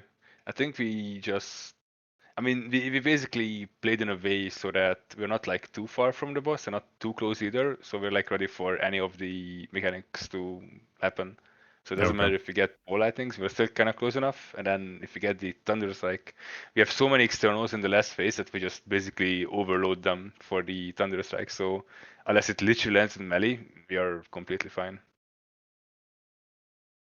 Gotcha. Yeah, I've seen some people do a strat where it's definitely playable. I just think your healers need to definitely know what they're doing, or your raid needs to know what cooldown he has to call if you get a bad thunderstruck. Yeah. Sure. And at the beginning, and also I assume throughout the fight, you're making use of the bouncing balls, the unharnessed power that spawn from them, to get some vengeance. We can see the nice big gap here. Double number 2. Yeah. And Yeah, I mean they give a lot of vengeance, but they also hurt a lot. So yeah. essentially, if you do this threat, it is kind of nice because it allows you to skip Bloodlust in the first phase, which you otherwise might not be able to with current gear.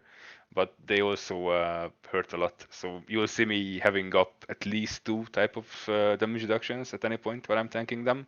So it's either Shield of Righteous plus VG, VG plus DP, Shield of Righteous plus PS. So one is not enough.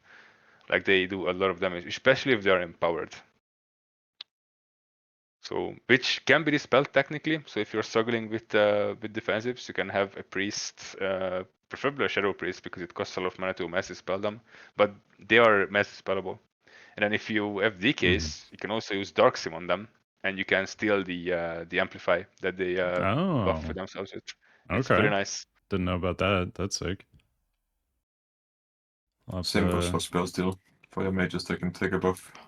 Okay. Oh yeah. That's a fair Of point. course, yeah. Yeah, the Dark Sim is Quick thing definitely as OP, well good to feel on Blood DK. It's kind of fun. Fun if you're alive, at least. Oh yeah. And we talked earlier too about the knockback. You said it was supposed to come from the center of the room, but in Classic, it's coming from like Lei Shen when you get these intermission changes. One thing to note for anybody that doesn't already know, if you do happen to get knocked off the edge or you're about to be knocked off the edge, you can press glider to save yourself. Good thing to make sure you have a good bind for, so you're ready to press that if you need to. I've seen a lot of people fall off the edge here, and that one press will just save you. So, Yep. definitely recommend. Well, also, if you are playing a paladin, I'm not sure if it works with. I believe it works with Bob as well. But so on the third platform, we made a small mistake, and Wisp forgot to taunt the boss, and I actually got the decapitate while having all the ads up. If you time your bubble just right, you can not only immune the damage part of it, but you can also immune the debuff part of the decapitate. Okay. So you essentially can skip the mechanic. Very nice. Bob does work because we used it and we had a Druid DK split and we had to use it for that. To pop the decap target. On Brew, one thing that's nice too, you can take the decap and just Zen med like in melee range. Get some Venji. And not Yeah, have to that is move. pretty good. Yeah, it's super good. Yeah, need to be. I think I got broken out of Sandman a few times by the diffusion ad. If you're doing the spell reflect, the ad will have aggro on a tank. Yeah. Just be a little bit careful with that so you don't get hit out of the segment Yeah. before the decap goes off. Yes, that Not is with the that. one. That is the one thing to watch. If you have an ad on you, be very careful. You might need to use like a speed boost to kind of kite it a little bit as you're pressing. We also noticed, I think, if these mobs spawn from like a reflect or grounding totem, they can be taunted. Like they actually do have an aggro table then. But Mhm. if they just spawn naturally, they are kind of fixating the closest. Or I think the target that spawned them, if I'm not mistaken. Yeah, that's correct. Yeah, that's what I've Yeah. noticed. And then one of the big parts of the fight here is just gripping in all those little ads. That's why you bring 2 DKs to this fight. So you have the double Gorfine's Grasp. So you can always mass grip those little ads in. And you're going to follow that up with a big stun. So if you're like a Brewmaster player, you're probably going to be assigned for a leg sweep here. If you're Yeah. a Prot warrior, Shockwave is amazing on this fight. Even if you're not, most likely it's going to be 2 monks doing their 5-second stun first, but you can follow up that 5-second stun with a 2-second DR Shockwave stun. That gives you even more time, plus the Shockwave just does a lot of damage. And since it's hitting enough targets to reduce CD, you're going to be able to use Shockwave every single time those spawn. So Shockwave pretty goated here, and the mass spell reflect too. We've kind of talked about that a little bit, but the thing with that is basically a diffusion chain is a chain lightning kind of thing. But if you press mass spell reflect preemptively before it, then it will just fizzle. It'll just spawn the single ad. I think it still does damage to the one person it's targeting, right? The diffusion chain, yeah. I think so. Yeah, I'm pretty sure. it just doesn't spread to the Mhm. rest of the people. Yeah. And do damage to everybody and spawn lots of ads. And so warriors are goated here, just hitting that mass spell reflect before diffusion chains, making sure you just get that one ad, and makes it super easy. So warriors have a lot on this fight. I found Prot pretty awesome here. I mean, you have so much mobility. There's a lot of movement here. You got Heroic Leap, you got Intervene, Charge. Then on top of that, you got Shockwave, you got all your normal stuff, you got the Mass Spell Reflex. So I found Prot pretty awesome on this fight, but Brew as well brings that leg sweep, brings raid guards, and Prop out, of course, insane funnel. Yep.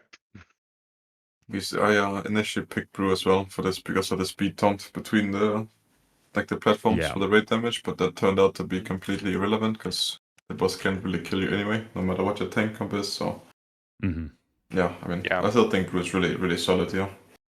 It's just, again, you're running into always the same issue when you're playing Brew. It's like now we have like 4 on harness power that I press rushing Jadewin once, and the Pella is better nothing. So yeah, it's always you're just leaving the Paladin so much in this class. It's insane. Yeah. I mean, part of the reason why we didn't play Brew, if I'm being honest, is because we don't really have anyone in the guild besides me who is comfortable playing Brew.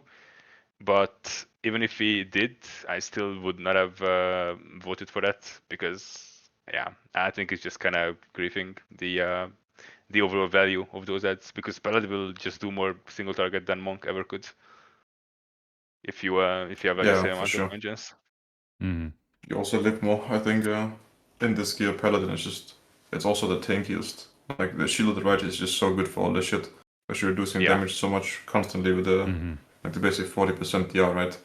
And you fill the gaps with your own DP and your veggies and stuff like this, where like you're on Monk, now you're pressing Elusive Brew and there's like a 1 second cooldown on your gap and you don't dodge, and then I mean you're already doing shit DPS, but now you're also dead.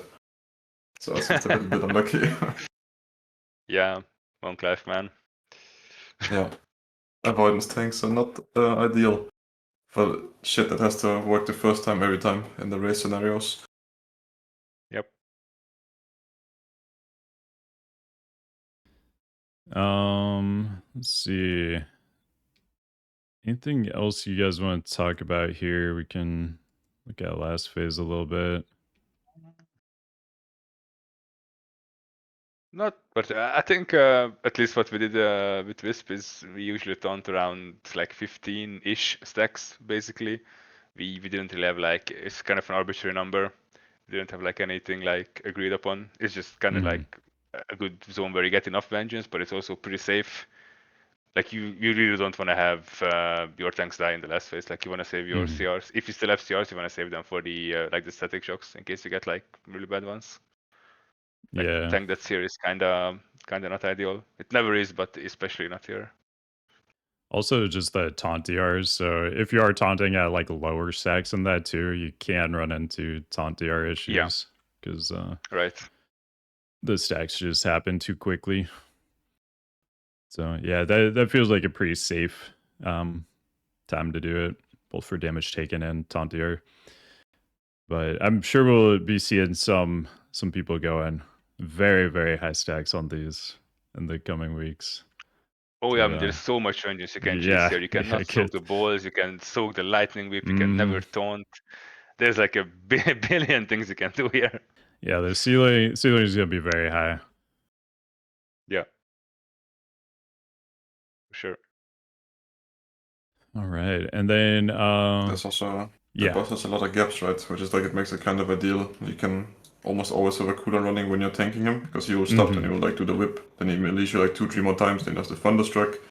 And then he also has like an animation for spawning the balls, and like there's just a lot of downtime in this guy's attacks. So yeah, like if you're good with your cooldowns and good with your active mid, then you should be able to cover most of your active tanking with your own shit. And then you can solo tank with the externals kinda right when especially getting more gear will help a lot. Like 20 more eye level on your character, whatever is gonna make you feel kinda immortal, I think, in this raid. yeah, absolutely. And then also the teleport here. So there's a little bit of RP after this fight ends. And if you take the teleport too early, I've definitely done this before. It just takes you back up to the top. It doesn't take you too raw done. So I'm sure Foji's got built in a timer or something for that, telling you like when to click. But I think now, half of our rate also went up, so I don't know if we have a timer yet at least, but maybe one day. Bit of an exploration. Never hurts. And then Raw Den. So this is one where Brew just has such an easy time compared to everybody else. So there's the Fatal Strike mechanic. It just kills you if you don't have your active mitigation up. When it lands, he will delay it sometimes though. So it's not going to be, exact every single time. Yeah. That's very annoying. Nexxer is familiar with this. Yeah. The Brew though, their active mitigation that counts for this fight is Shuffle, which they're just gonna have the entire time. So they don't even have to think about this mechanic. Every other tank has to be very careful about when they're using active mitigation and time that correctly. So Warrior needs to shield block before it brought by Shield of the Righteous. Shield of the Righteous only lasts 3 seconds though. So I haven't played Prop Eye on here, but ideally I assume you would be trying to sit on 5 Holy Power and then double up Shield of the Righteous, do like Shield of the Righteous, generate a Holy Power, do a second Shield of the Righteous, just to get like a bigger window. Yeah, pretty much. But there's also some like the only reason why it's currently pretty scary is because like the boss hits so hard and our gear is so low that you cannot just save Shield of the Righteous for the attacks. Like you kind of need to weave in some in between the fatal strikes, otherwise you're just gonna die. So sometimes, I mean, yeah, like I think this might be the only boss where having expertise hard cap as a Prot is pretty, I would say, beneficial even. Because just having one Crusader Strike parry and then not getting that holy power could just end up killing you. You just can't even press shield. You die. Yeah. Yeah. But on the topic of Fatal Strike, something to note real quick. If you go back to the first Fatal Strike of the fight, if you could, there's a very interesting like cheese you can do with it. So I'm not sure what exactly happens, but the for some reason, the more damage reduction you have, the more vengeance you get from Fatal Strike, Yeah. which is a pretty interesting interaction. So it's, of course, best on Monk here because you have a 90% Zamed. But you see, I'm going to go for a PS here, and I'm going to pop a lot of CDs on the Fatal Strike, and it puts me to almost 400k vengeance. Yeah, we So did that's something to notice keep in this mind. too with the brew with Yeah. Zenmed. Yeah, it seems to just be similar to that bug. You remember like the spell bug for like CMs where you would like time your Zenmed as like a Oh, yeah. pyro was hitting you or something, and it would like calculate as if like you had no DR or whatever, and basically like multiply it by your DR. And Yeah. yeah, it seems to be a similar thing to that. And brew actually can do that same tech too on like regular melee attacks too. If you time your Zenmed perfectly with like the boss's swing timer, you can get that Yeah. same like batching where you do get that like multiplied vengeance from even just a regular melee hit. So that is something to look to do as a brew on just any fight really. But this one you don't even have to time it, right? It's literally just have DRs during the window and Yeah, you're good to go. it's pretty odd interaction. But so for this reason, we decided that it's more beneficial for me to tank the boss for the most part, or take the most Fatal Strike, because Prot is the only class that has a built-in DR for its active mitigation.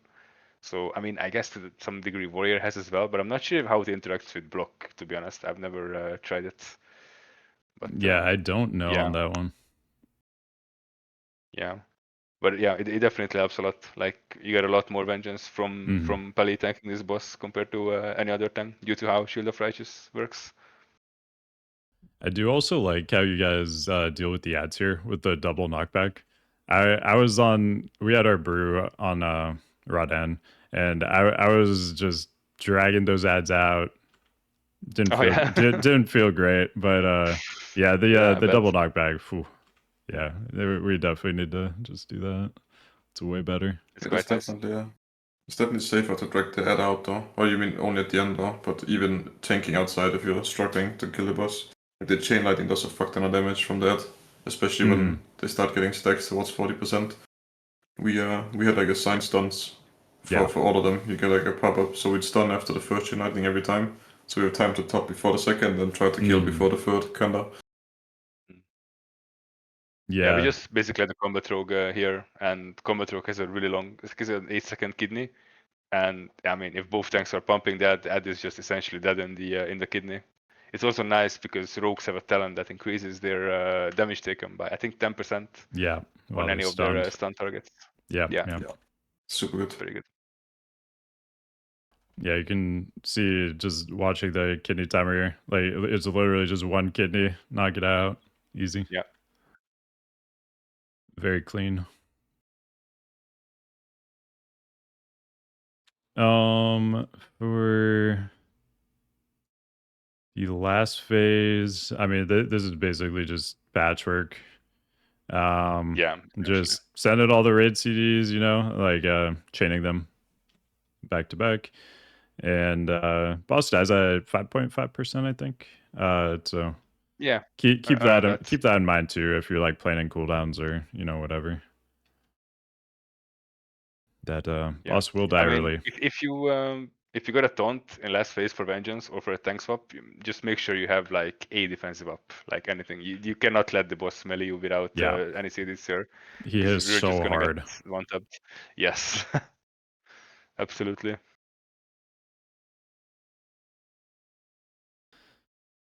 Yeah, I'd always have guard, right? If we did a tank swap, I would just taunt insta-guard. Like a taunt after a swing timer, then guard. Then he can one-shot me. Like I guess every tank is kind of the same.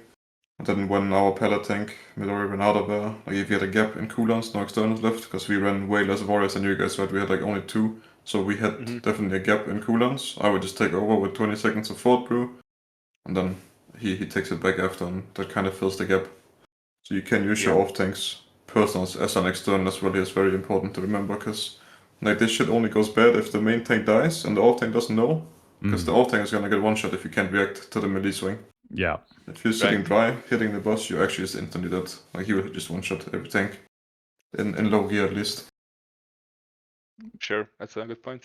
Yeah, as an off tank, definitely you want to make sure your job is going to be very boring, like basically the entire time. But if the main tank dies, it goes just 0 to 100. Like you're instantly able to basically be insta-gibbed.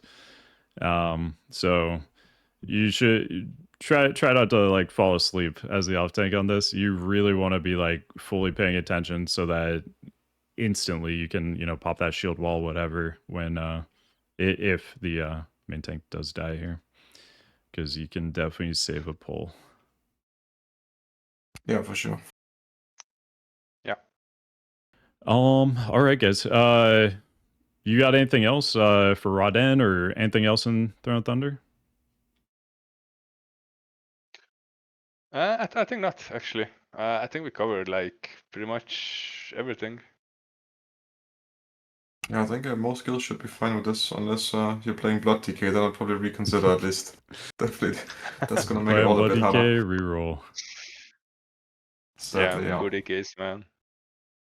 And I was just like also I'll just say it again, if you're in a guild still progressing, like all this vengeance shit the guilds are doing, like playing 5 ads on Lei Shen, like this is really not needed, except for like Nexxer said you need a little bit in phase 1 to beat the DPS check probably. But like phase 2 is like turbo free DPS check, and if you're bouncing boards in last phase, your tanks are taking out damage, and if they're not 100% confident, it's in my opinion never worth wiping on a progression kill because your tanks want vengeance, but yeah, I don't know. That's just my opinion always. No, absolutely. Better not wipe to tank devs than right. wiping to tank devs. Yeah, definitely play the prog kills safely. Worry about cheesing stuff later once you got everything down. Yeah. Yeah, for sure. All right, guys. We'll do shout outs, plugs, anything you want to do. Nexxer, any shout outs, plugs you want to do?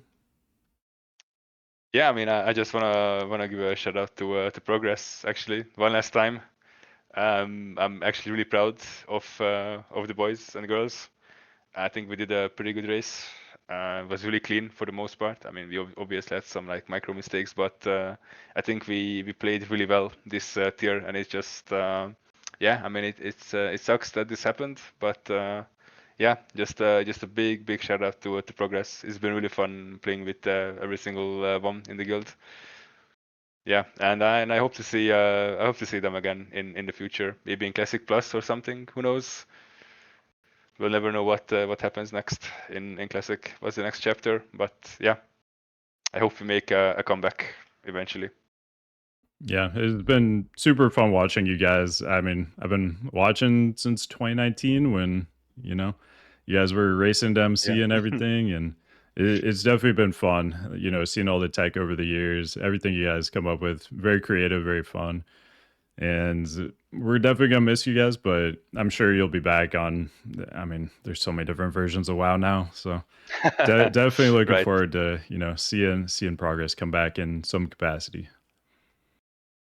Yeah, let's hope. And I want to give a big shout out to you as well for hosting these tank talks. They are always super nice, very informative, very good vibes. Yeah, I'm happy to be here. Hey, happy to talk about all these things that we love. No, this is the best. I love getting you guys together, like getting some different perspectives on things. It's one thing to, kind of watch some of these VODs on YouTube or whatever and, see some of the tech, but when we can actually get you guys on here and you explain like the details of everything, I think people get just so much more out of it. Yeah, it's super fun. And Ken, thanks for coming on for the first time. Congrats on the world first. And any shout outs or plugs you wanted to do? I mean, I just like to, of course, thank everyone that played with us during the PTR and shit. Like, this was a rough one. I think everyone agrees with that. It's been the worst PTR we had. So definitely sticking through it and not giving up. Clearly also somehow paid off. Maybe with a little bit of outside help, you could say. But sometimes that's just how it goes. And then, of course, yeah, the podcast is nice, but like I watched all of them. Now I'm finally on one. Is cool and it's good to be here. And it's always fun to watch or hear the other guilds' perspectives of how like they do the tank stuff, because sometimes it's very different, the mentality going into races. And then, of course, I mean, also need to, of course, shout out Progress always. If Progress didn't exist, then Newman definitely would not be as hardcore as we are now, because if you don't have someone to play against, then you never min-max the same way, I think. That's why Siege is going to be also interesting. Likewise. I mean, you guys have pushed us to our absolute limits. So yeah, it's what keeps it interesting, I think. Yeah, it really is. It's way better. The more guilds are in, like, what do you want to call it? Like, the more guilds are in the top 1% or top 0.1%, the more fun it is. Like, the 3-way race was always more fun than a 2. And, I mean, I can already now tell that 2 guilds is also better than 1, yeah, so. Yeah, I don't know, it's gonna be interesting. It's sad, but I can't say I blame anyone for not wanting to go through that shit again, because I can almost guarantee anyone watching that Siege is gonna be worse than Throne. Unless they somehow gain more resources. Yep. Yeah. Sadly, it's just the grim reality of the situation. Yeah, I think so too. Yep. Unfortunate. But yeah, thank you guys so much for coming on. It was an awesome talk. And I mean, hopefully we'll be talking again in Siege. Maybe it'll be a little better. I don't know. We'll see what happens. Praying, of course. Like, everything works. PTR 1. Surely they'll learn from this and devote more resources to it. Yeah, maybe. Surely. Maybe. For sure. They learned. Yeah. All right. Well, awesome having you on, guys. Really appreciate you taking the time. I think this is going to be super valuable for the community, getting to, hear all of your insights on everything, and should help out a lot of people. But yeah, thanks for coming on. We'll be back for Siege, and we'll see you guys then. Peace. Yeah. Thank you for having us. Bye. Yeah, GG's.